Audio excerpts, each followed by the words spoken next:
ये हरा चोगा पहने शिष्य हवा की एक तेज लहर का सहारा लेकर कुछ पल के लिए आसमान में उड़ता नजर आया, जिसे देखकर कई शिष्यों की आंखों में चमक आ गई। वो तेजस है। भीड़ में हलचल मच गई। तेजस इन सबके बीच एक जाना पहचाना नाम था। श्वन्युवान पीक के दिव्य द्वार डीवी गेट रेल्म वाले शिष्यों में वह निस्संदेह सबसे बेहतरीन लोगों में से एक था। जैसे ही तेजस सामने आया, सबकी नजरें उसी पर टिक गईं। फिर से ये घमंडी आ गया। भीड़ से थोड़ा दूर खड़ा मैक्स खड़ा हुआ, अपने कपड़ों से धूल झाड़ता हुआ, और तेजस की तरफ देखते हुए उसका चेहरा चिढ़ से भर गया। मैं तेजस तुम्हें चुनौती देने आया हूँ। तेजस सीधे राघव के सामने उतरा। उसकी आंखों में ठंडी चमक थी, लेकिन भीतर से वो काफी सतर्क भी था। अभी कुछ देर पहले ही उसने राघव को मैक्स को हराते देखा था। सच कहें तो उसे तो ये तक नहीं दिखा कि राघव ने हमला कब किया। असल में वहां मौजूद ज्यादातर शिष्य, शायद सभी, राघव की चाल को देख ही नहीं पाए थे। लेकिन अगर उसके कहे अनुसार कोई और सामने नहीं आया तो श्वन्युवान पीक सच में एक मजाक बनकर रह जाएगी। तेजस के अंदर अपनी एक अलग ही सीमा थी, और उसी ने उसे राघव का सामना करने पर मजबूर किया। राघव ने सामने खड़े तेजस को देखा, मुस्कुराया और शांत लहजे में कहा, इन सब कचरे में सिर्फ तुम हो जिसमें थोड़ी हिम्मत है, लेकिन मेरे लिए तुम सब एक जैसे हो, कचरा ही हो। राघव की बात बेहद उकसाने वाली थी। वैसे ही गुस्से से भरे DSCPLES अब और भड़क गए। भाई तेजस, इसका घमंड तोड़ दो, इसको सबक सिखाओ। ये श्वन्युवान पीक को हल्के में ले रहा है। उस शोरगुल के बीच तेजस का चेहरा और गहरा हो गया। उसने राघव को देखते हुए कहा, मैं मानता हूँ कि तुमने मैक्स को हराया और तुम्हारी कुछ ताकत भी है, लेकिन तुम्हारी बातें हमें पूरी तरह नकारने वाली है। आज मैं तेजस तुम्हें दिखाऊंगा कि श्वन्युवान पीक में हर कोई कचरा नहीं है। इतना कहकर तेजस ने जोर से जमीन पर पैर पटका। बूम! अचानक एक जबरदस्त तेज हवा उठी, जो सैकड़ों नीली तलवारों की ऊर्जा में बदल गई और उसके चारों ओर घूमने लगी। सैकड़ों तलवारों की तीखी धारों ने हवा को चीर दिया। उसी समय तेजस के सिर के ऊपर दिव्य द्वार खुला और उसमें से नीली तलवार की आकृति उभरी, जो अंतहीन तलवार ऊर्जा छोड़ रही थी। ये तो भाई तेजस की चौथे स्तर की शून्य दिव्य आत्मा SPRT ऑफ द वो DDV ने रेल्म है, छिनफेंग तलवार। इसे देखकर कई शिष्यों ने सांसें रोक ली। उनकी आंखों में जलन सी थी। चौथा स्तर बहुत ही बेहतरीन माना जाता था एम्परर इमोर्टल सेक्ट में। सबसे खास बात थी कि तेजस की आत्मा एक तलवार आत्मा थी। तलवार आत्माओं को हमेशा सबसे घातक माना गया है। इस आत्मा को जागृत करने के बाद तेजस की ताकत में जबरदस्त उछाल आया था। वो पहले से ही एक तलवार साधक था, और अब ये ताकत उसके लिए घातक हथियार बन गई थी। हालांकि वह दिव्य द्वार जिंग की 8वीं परत में था, फिर भी वो 9वीं परत वालों को भी मात दे सकता था। इसलिए वो श्वन्युवान पीक के दिव्य द्वार जिंग में सबसे अलग था। राघव ने ऊपर हवा में चमकती छिनफेंग तलवार को देखा और कुछ सोचने लगा। मर जा, लेकिन तेजस ने उसे सोचने का मौका नहीं दिया। जैसे ही छिनफेंग तलवार प्रकट हुई, उसने तलवार मुद्रा बनाई। शून्य शून्य शून्य। सैकड़ों नीली तलवारों की ऊर्जा एक साथ राघव की तरफ लपकी, जैसे खुद शून्य को चीर देंगी। गति और ताकत दोनों में बेमिसाल। उसी समय छिनफेंग तलवार उसके हाथ में प्रकट हुई। उसे कसकर पकड़ते हुए तेजस भी उन्हीं तलवारों के पीछे पीछे राघव की ओर झपटा, लेकिन राघव पूरी तरह शांत था, जैसे अब भी किसी विचार में खोया हो। हम श्वन्युवान पीक के हाल मास्टर चित्रेश की भौहें चढ़ गईं। उसे आश्चर्य हुआ, क्या राघव ने अब तक प्रतिक्रिया नहीं दी? नहीं, ऐसा नहीं हो सकता। जैसी तेजी उसने पहले दिखाई थी, वो इतनी देर तक स्थिर नहीं रह सकता था। जरूर उसके पास कोई योजना होगी, चित्रेश मन ही मन सोचने लगा। वहीं कनिका बिल्कुल निश्चिंत थी। उसे राघव की ताकत पर पूरा भरोसा था। अगर राजकुमार उसका कुछ नहीं बिगाड़ पाए तो एक साधारण DSC प्ले का तो सवाल ही नहीं उठता। लेकिन बाकियों को दृश्य कुछ और ही नजर आ रहा था। हाँ, इस बार तो भाई तेजस की रफ्तार पकड़ नहीं सका, गया काम से। भाई तेजस तो श्वन्युवान पीक के टॉप शिष्य हैं, ये चौथी परत वाला क्या ही करेगा। कई शिष्य मुस्कुरा उठे। उन्हें लग रहा था कि राघव मूर्खों की तरह वहीं खड़ा है, जैसे उसे होश ही नहीं। ये कुछ गड़बड़ है। मैक्स को शक हुआ। वह राघव की ताकत जानता था, वह इतना धीमा नहीं हो सकता। लेकिन अभी तो ऐसा ही लग रहा था जैसे वो वाकई मुकाबला नहीं कर पा रहा। तलवार ऊर्जा की सैकड़ों धाराएं उसकी ओर बढ़ती जा रही थी, और वो अब भी हिला तक नहीं। यहाँ तक कि तेजस का चेहरा भी बदल गया और उसने कुछ ताकत रोक ली।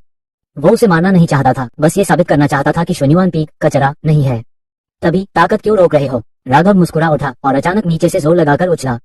बूम! ये पागल हो गया है क्या? हर कोई चौंक गया, क्योंकि राघव सीधे सैकड़ों तलवार ऊर्जा की धाराओं की तरफ कूद पड़ा।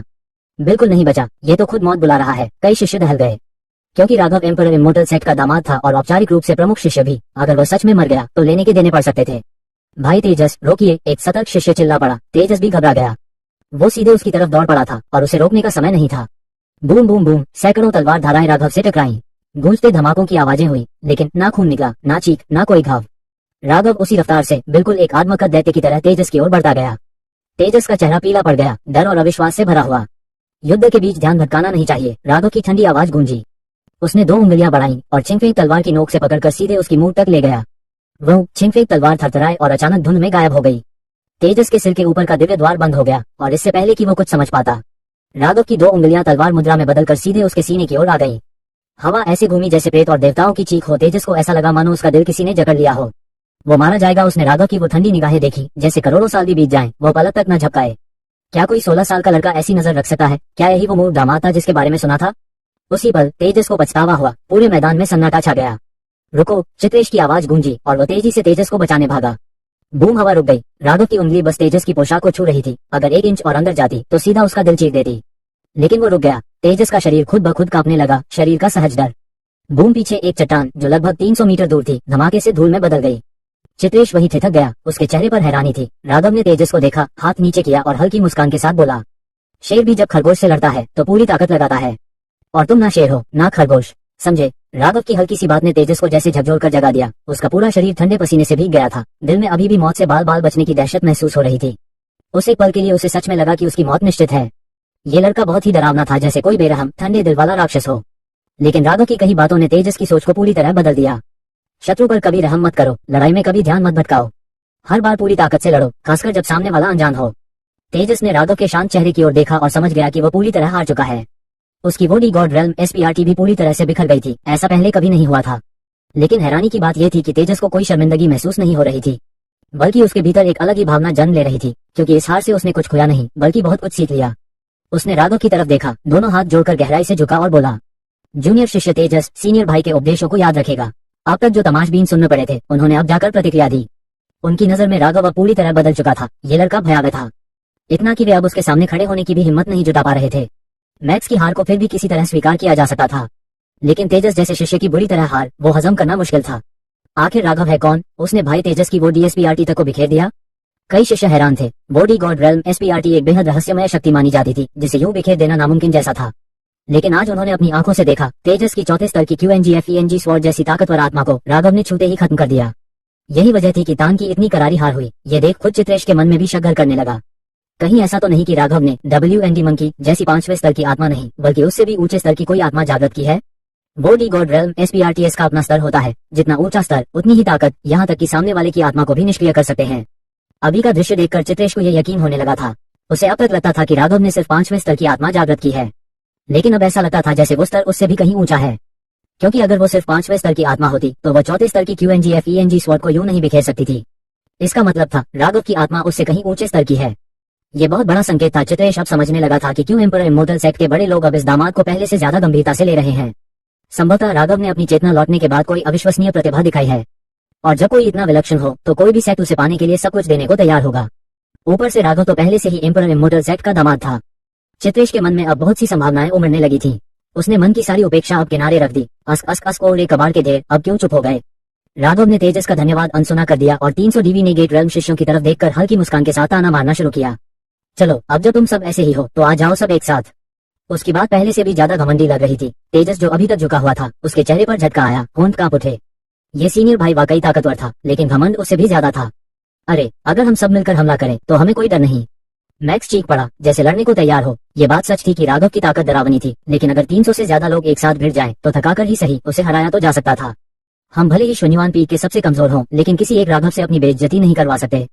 वो उसे बेवकूफ कहने ही वाला था, लेकिन पिछली हार याद करके खुद को रोक लिया और बात बदल दी।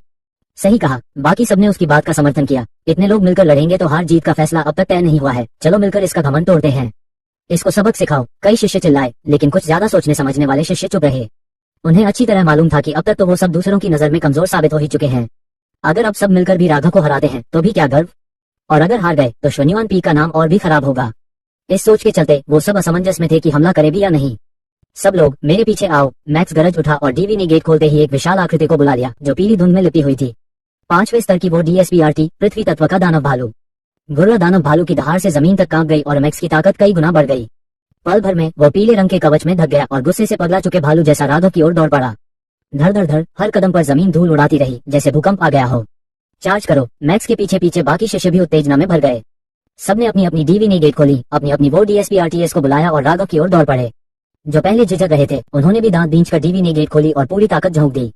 बूम बूम बूम पूरा शून्यवान पीक गूंज उठा। 300 से ज्यादा DV ने गेट रेल्म के शिष्यों ने एक साथ DV ने गेट्स खोली, अपनी आत्माएं बुलाई और पूरी ताकत से राघव की ओर लग गए।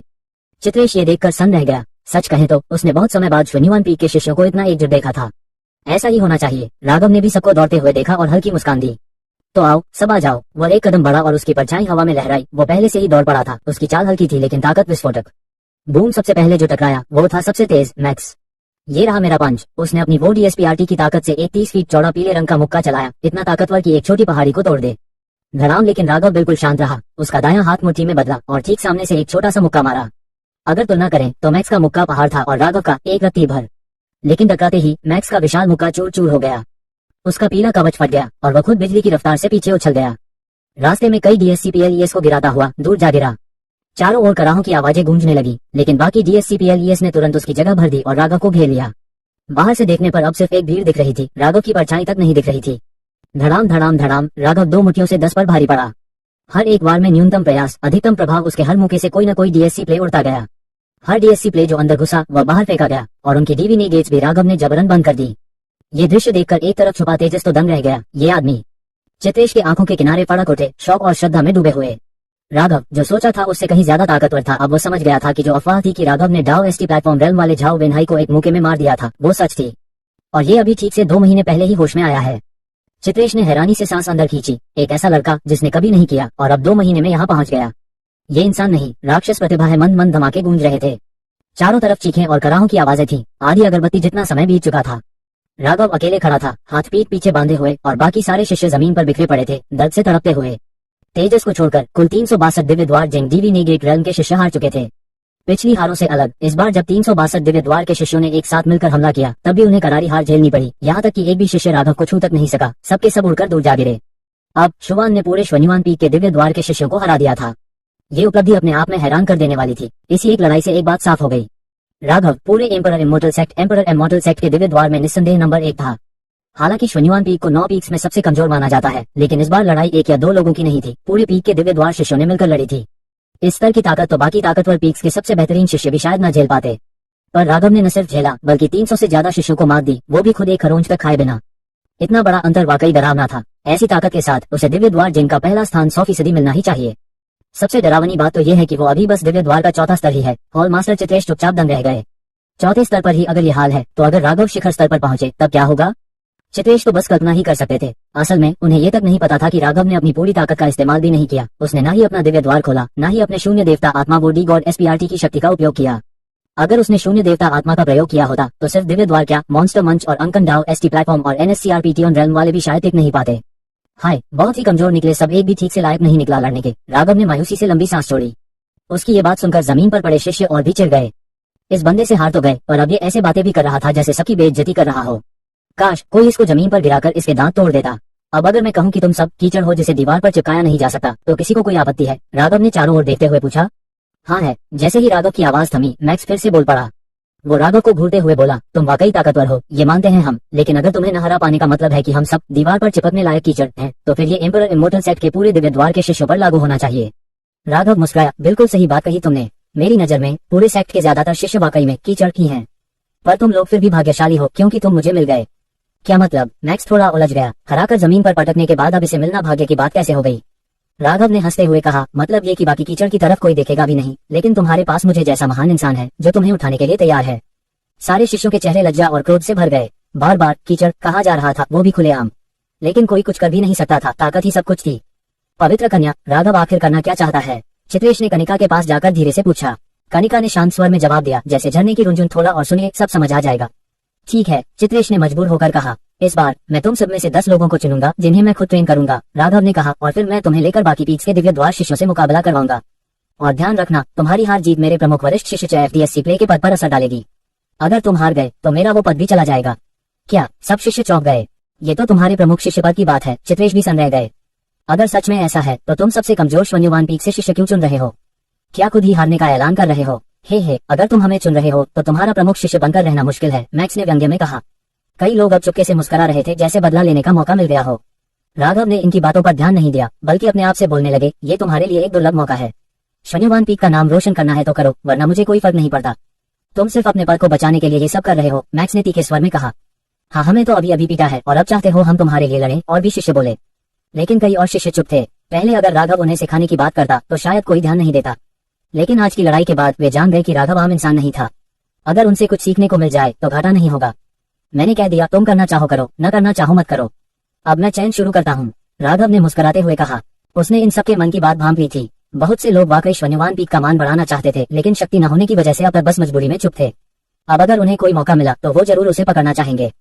तुम्हारा नाम मैक्स है ना? तुम पहले हो, राघव ने उसकी ओर इशारा किया। मैक्स हक्का बक्का रह गया। जिसने सबसे ज्यादा विरोध किया उसी को चुन लिया। मैक्स जा, अब इस बंदे को पछताने पर मजबूर कर दे, एक साथी ने चिढ़ाते हुए कहा। मैक्स मुस्कुराया। सुन ले, अगर मुझे चुना तो मैं जरूर तेरा खेल बिगाड़ूंगा। राघव मुस्कुराया पर कोई जवाब नहीं दिया। तेजस, उसने अगला नाम लिया। तेजस थोड़ा कांपा, फिर झुकते हुए बोला, वरिष्ठ भाई, मैं शायद आपके लिए बोझ बन जाऊंगा, आप किसी और को चुन लीजिए। कोई बात नहीं, मुझे तुम पर भरोसा है। राघव ने हल्की मुस्कान दी। इसके बाद उसने 8 और नाम चुने। कुल 10 लोग। मैक्स सबसे कमजोर था 5वीं लेयर पर और सबसे ताकतवर था तेजस 8वीं लेयर पर। बाकी 8 सभी 7वीं लेयर पर थे। शून्यवान पीक के हिसाब से यह टीम अच्छी थी, लेकिन अगर अन्य 9 पीक से तुलना करें तो शायद एक झटके में ही खत्म हो जाए, क्योंकि वहां के दिव्य द्वार शिष्य कई तो 9वीं या अंतिम लेयर तक पहुंच चुके हैं। अब सब जाकर तैयारी करो, कल इसी समय यहीं मिलेंगे।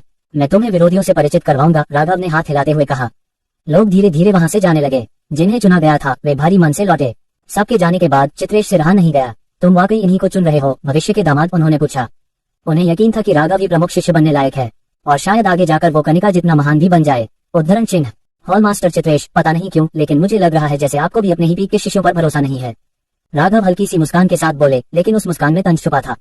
ये सुनकर चित्रेश सकते हुए बोले, सच कहूं तो बात भरोसे की नहीं है, बल्कि इस बात की है कि हमारे शिष्यों की ताकत बाकी पीक्स के दिव्य द्वार डिवाइन गेट रियल के शिष्यों के मुकाबले अभी भी काफी पीछे है। और ये मामला बहुत अहम है। मैं श्वानयुवान पीक का हॉल मास्टर होने के नाते अपने दामाद की जिम्मेदारी तो लूंगा ही। मेरी राय में हमारे दामाद को श्वानशीन पीक या सम्राट पीक से शिष्य चुनने चाहिए। इन दोनों पीक्स के शिष्य पूरे 9 पीक्स में सबसे बेहतरीन माने जाते हैं। अगर उनका साथ मिला तो जीत पक्की है। होली डॉटर भी इस बात से सहमत होंगी। चित्रेश ने झिझकते हुए कनिका की ओर देखा, मानो उनसे राघव को समझाने की उम्मीद कर रहे हों। कनिका ने उनकी नजरों का मतलब समझ लिया और हल्के से सिर हिलाकर बोली, भले ही आपकी बात सही हो, फिर भी मैं राघव पर भरोसा करना पसंद करूंगी। ये सुनकर चित्रेश लाचार हो गए। इतनी बात कहने के बाद भी कनिका उन्हें समझाने को तैयार नहीं थी, तो वो और क्या कर सकते थे। हॉल मास्टर चित्रेश, अगर आप ही को अपने शिष्यों पर भरोसा नहीं है तो बाकी शिष्यों में ये विश्वास कैसे आएगा कि वे बाकी पीक्स को टक्कर दे सकते हैं? राघव शांत स्वर में बोले, अगर उनका ताव हॉट ही डगमगा जाए तो फिर साधना का क्या मतलब रह जाता है? चित्रेश ने धीरे से सिर हिलाया, आपकी बात सही है, लेकिन कुछ फर्क ऐसे होते हैं जिन्हें सिर्फ आत्मविश्वास से नहीं पाटा जा सकता। उन्होंने न जाने कितने ऐसे शिष्यों को देखा था जो शुरुआत में आत्मविश्वास से भरे रहते थे, पर बार बार हारने के बाद हकीकत स्वीकार कर लेते थे और समझौतावादी बन जाते थे। श्वानयुवान पीक में आए हर नए शिष्य ने शुरुआत में यही सोचा था कि वे श्वानयुवान का नाम ऊंचा करेंगे, बाकी 8 पीक से मान्यता पाएंगे। मगर धीरे धीरे वे सब एक जैसे हो गए। उन्हें ये मानना पड़ा कि श्वानयुवान पीक सबसे कमजोर है। जिसे आप फर्क कह रहे हैं वो दरअसल ताकत का अंतर है। राघव ने हल्के से मुस्कुराते हुए कहा, मानो कोई मामूली बात हो। आज लोग हंस लें, लेकिन 10 साल बाद कौन हंसेगा वो देखना दिलचस्प होगा। कनिका, चलो वापस चलते हैं। जी। कनिका ने तलवार बंद मुद्रा बनाई और उनकी उड़ने वाली तलवार म्यान से बाहर आ गई। दोनों उस पर सवार होकर एक चमकदार किरण बनकर सम्राट पीक की ओर उड़ चले। उन्हें जाते देख चित्रेश गहरी सोच में पड़ गए। आज लोग हंस लें, लेकिन 10 साल बाद कौन हंसेगा? उन्होंने बुदबुदाते हुए ये दोहराया और उनकी आंखों में अचानक एक तेज चमक उभरी। उसी पल चित्रेश को एक झटका सा लगा, जैसे कोई समझ उसके भीतर उतर आई हो।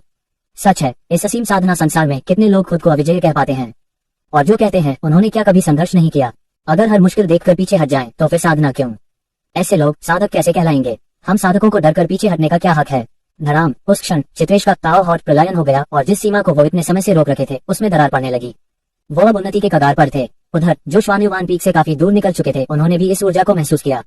Hall master Chitresh breaker through की कगार पर है, कनिका थोड़ी चकित होकर बोली। राघव ने हल्की सी मुस्कान के साथ कहा, इनमें हमेशा से क्षमता थी, बस श्वानयुवान पीक में रहकर इनका ताव हॉट थोड़ा डगमगा गया था। अब जब उन्हें अपनी आत्मा की सच्चाई समझ आई है तो ये ब्रेकर थ्रू तो होना ही था। हमारी एम्परर इमोर्टल सेट को जल्द ही एक और ताकतवर साधक मिलने वाला है। ये सुनकर कनिका की आंखों में सराहना की चमक आ गई। सिर्फ कुछ शब्दों से चित्रेश को ब्रेकर थ्रू की ओर धकेल देना ये वाकई असाधारण बात थी। लेकिन क्या आप वाकई कल उन्हें कार्तिक और बाकी से भिड़वाने वाले हैं? कनिका को श्वानयुवान पीक पर राघव की कही बात याद थी और वो पूछे बिना नहीं रह सकी। बिल्कुल, राघव ने सिर हिलाकर कहा, असल में इन लोगों में आत्मविश्वास की कमी है। कल मैं उन्हें वहीं ले जाऊंगा ताकि उनका आत्मविश्वास पूरी तरह टूट जाए, लेकिन इससे तो उनके हारने की संभावना और बढ़ जाएगी ना। कनिका को शक हुआ, इस हालत में तो मेरी ट्रेनिंग से भी कोई फर्क नहीं पड़ेगा, राघव ने मुस्कुराते हुए कहा। एक बार टूटकर उठना ही असली पुनर्जन्म है, निर्वाण। कनिका के माथे पर अब भी थोड़ी चिंता की लकीरें थी, पर उन्होंने आगे कुछ नहीं पूछा। उन्हें राघव पर पूरा भरोसा था। उन्होंने ये रास्ता चुना है तो जरूर वजह होगी। कुछ ही देर में दोनों सम्राट पीक लौट आए। उसी वक्त कार्तिक और अन्य 6 लोग श्वानशिंग पीक व सम्राट पीक के दिव्य द्वार जिनके शिष्यों में से अपनी टीम चुन रहे थे। उनमें इतनी कड़ी प्रतिस्पर्धा हुई कि कुछ ने तो ताकत से भी मुकाबला किया। अंततः सबसे मजबूत शिष्यों का दल कार्तिक ने ले लिया, अपनी ताकत से सबको चौंकाते हुए। बाकी 5 ने भी अपनी अपनी पसंद के अच्छे शिष्य छांटे। फिर सबका ध्यान गया राघव के चुने हुए शिष्यों पर। जब उन्हें पता चला कि राघव ने श्वानयुवान पीक से केवल 10 शिष्य लिए हैं और उनमें एक तो 5वीं परत का है, तो सब सन रह गए। क्या ये पहले ही मान चुका है कि वो हमसे नहीं जीत सकता, इसलिए हार मान ली? कार्तिक और बाकी हैरान हो गए। सुना है वो कल हमसे भिड़ने आ रहा है ताकि उसके शिष्य हमारे मुकाबले को समझ सकें, तो फिर कल ही उसे समझा देंगे कि हार कैसे महसूस होती है। उससे पहले ही भिड़ंत में मुख्य शिष्य बनने की दौड़ से बाहर कर देंगे। ये खबर फैला दो, कल की लड़ाई देखने हम सब पहुंचेंगे और उसे सबके सामने नीचा दिखाएंगे। अल्पविराम, कार्तिक और बाकी के उकसावे से ये खबर पूरे एम्परर इमोर्टल सेट में आग की तरह फैल गई। जब 9 पीक्स के शिष्यों को पता चला कि इस लड़ाई का रिश्ता मुख्य शिष्य पद से है तो उनकी दिलचस्पी और बढ़ गई। कुछ तो एक दिन पहले ही लिथियन अखाड़े पहुंच गए, जो 9 पीक्स की लड़ाइयों का मुख्य मंच था। रात भर शिष्यों में बस इसी की चर्चा रही। सेट के ऊपरी अधिकारी भी इस बात से अनजान नहीं थे। विष्णु और अन्य 3 ट्रिब्यूटर्स खुश थे। ये लड़का सिर्फ बातें बनाना जानता है, जल्दबाज है और असफल होना तय है। अब तो साफ दिख रहा है कि मुख्य शिष्य हमारा शिष्य ही बनेगा। ये सब पहले से तय था। राघव की चाल ने उनके लिए सब आसान कर दिया। हालांकि कल की लड़ाई सिर्फ एक पूर्वाभ्यास थी, लेकिन अब यही असली जंग का संकेत बन गया था। श्वानयुआन पीक जैसे सबसे कमजोर पीक को चुनना एक तरह से खुद ही बाहर हो जाना था। अब असली लड़ाई में कोई सस्पेंस नहीं बचा। राघव युवान पीक के शिष्यों को क्यों चुन रहा है और 5वीं परत वाले को क्यों? महेंद्र ने हैरान होकर पूछा। राघव का तरीका हमेशा अलग होता है, अभी हम ये नहीं कह सकते कि सही है या नहीं, चियू बेनहान बोले। उन्होंने पहले भी राघव के अनोखे तरीकों से चमत्कार होते देखे थे, मगर ये मामला अलग था। अब लड़ाई खुद शिष्यों को करनी है और राघव ने सबसे कमजोर टीम चुनी है। क्या वाकई कोई फायदा होगा? कल ही पता चल जाएगा, शंकर ने शांत स्वर में कहा। उन्हें राघव पर पूरा भरोसा था, क्योंकि वही सबसे पहले उनके अधीन हुए थे। शकुंतला जी और अद्विका सूर्यवंशी साथ बैठे थे। राघव की इस चाल से दोनों स्तब्ध थे। ये लड़का आखिर कर क्या रहा है? शकुंतला जी ने भौहें सिकोड़ते हुए पूछा। कमजोर पीक के शिष्यों को चुनकर तो उसने मनोबल पहले ही गिरा दिया, अब ऊपर से कार्तिक से भिड़ने जा रहा है। क्या ये मनोबल बढ़ाने की कोशिश है? अद्विका सूर्यवंशी ने सिर हिलाया। श्वानयुआन के शिष्यों और बाकी पीक्स के शिष्यों में बहुत अंतर है। कल की लड़ाई में उसकी जीत की कोई उम्मीद नहीं है। मुझे नहीं पता वो क्या करने जा रहा है, लेकिन ये यकीनन मनोबल बढ़ाने का तरीका नहीं है। ये लड़का, शकुंतला जी झुंझला कर बोले, क्या वो वाकई मुख्य शिष्य नहीं बनना चाहता? अगर नहीं चाहता तो किसी बाहरी को क्यों सौंपेगा? आखिर उसके दिमाग में चल क्या रहा है? शकुंतला जी पूरी तरह से हैरान थे। अद्विका सूर्यवंशी कुछ सोचने लगे। उन्हें लगने लगा कि राघव कोई बड़ी योजना के तहत चल रहा है, जो शायद श्वानयुआन पीक की किस्मत ही बदल दे। राघव और राघव, सेक्ट को निराश मत करना, अद्विका सूर्यवंशी ने मन में सोचा। उधर जब पूरा सेक्ट इस बात में डूबा हुआ था, राघव चैन की नींद सो रहा था, मानो कल कुछ खास होने ही नहीं वाला हो। और इस तरह रात बीत गई। अगले दिन सुबह होते ही एम्परर इमोर्टल सेक्ट में जबरदस्त हलचल थी। लिथियन अखाड़े में तो जैसे मेला लग गया हो, चारों तरफ शोरगुल और भीड़ भाड़ थी। कई शिष्य बहुत सुबह से आकर बैठ चुके थे। सब इस मुकाबले के शुरू होने का इंतजार कर रहे थे। हालांकि इस लड़ाई में ज्यादा सस्पेंस नहीं था, फिर भी भारी संख्या में शिष्य मौजूद थे। असल में लोग इस लड़ाई को इसलिए देखने आए थे क्योंकि यह मुख्य शिष्य की पदवी के लिए होने वाली लड़ाइयों का पहला कदम था। वो देखना चाहते थे कि ये नए नए शामिल हुए प्रतिभाशाली लोग आखिर हैं कैसे। आखिरकार कार्तिक जैसे लोग तो अभी कल ही सेक्ट में शामिल हुए थे, तो जाहिर है बाकियों के लिए वे नए थे। लेकिन कार्तिक और उसके जैसे बाकी राजकुमारों के सेक्ट में आने की खबर पूरे सेक्ट में आग की तरह फैल चुकी थी। और ये भी कोई आम राजकुमार नहीं थे, ये सभी असाधारण स्तर के थे। ऐसी शख्सियतों का आना स्वाभाविक ही है कि सबका ध्यान खींचे। भाई कार्तिक आ गए, अचानक किसी ने जोर से चिल्लाकर कहा। भीड़ अपने आप दो भागों में बंट गई और लोगों से घिरे एक हरे कपड़ों वाला नौजवान आगे आया। वो चारों तरफ के शिष्यों को बड़े अपनापन से मुस्कुराकर नमस्कार कर रहा था। ये नौजवान और कोई नहीं, विष्णु का शिष्य कार्तिक था। वो उन 6 राजकुमारों में सबसे ताकतवर था जो सेक्ट में हाल ही में शामिल हुए थे। कल की शिष्यों की छटाई में जहां श्वानशिंग पीक और सम्राट पीक के शिष्यों में प्रतियोगिता हुई थी, कार्तिक ने बाकियों को हराकर सबसे बेहतर प्रदर्शन किया था। इसलिए उसके द्वारा चुने गए शिष्य दिव्य द्वार डिवाइन गेट रियल्म के भीतर सबसे ताकतवर थे। कई शिष्य आपस में कहने लगे थे कि कार्तिक के पास नया मुख्य शिष्य बनने के पूरे चांस हैं। कुछ ने तो उसकी तुलना पुराने मुख्य शिष्य मोहित से भी की और कहा कि ताकत के मामले में दोनों बराबर हैं। बस फर्क ये था कि कार्तिक थोड़ा ज्यादा विनम्र और सौम्य स्वभाव का लगता था। ये और बात है कि ये उसकी चाल हो सकती है या फिर असली स्वभाव। कम से कम मोहित से तो वो ज्यादा पसंद किया जाने लगा था। अब तो यही लग रहा था कि कार्तिक ही नया मुख्य शिष्य बनेगा। भाई कार्तिक तो बहुत हैंडसम भी हैं। कुछ महिला शिष्य तो बस उन्हें देखती ही रह गईं। तूने तो यही बात मोहित के लिए भी कही थी। जब वो मरा तो तूने फौरन नया क्रश पकड़ लिया।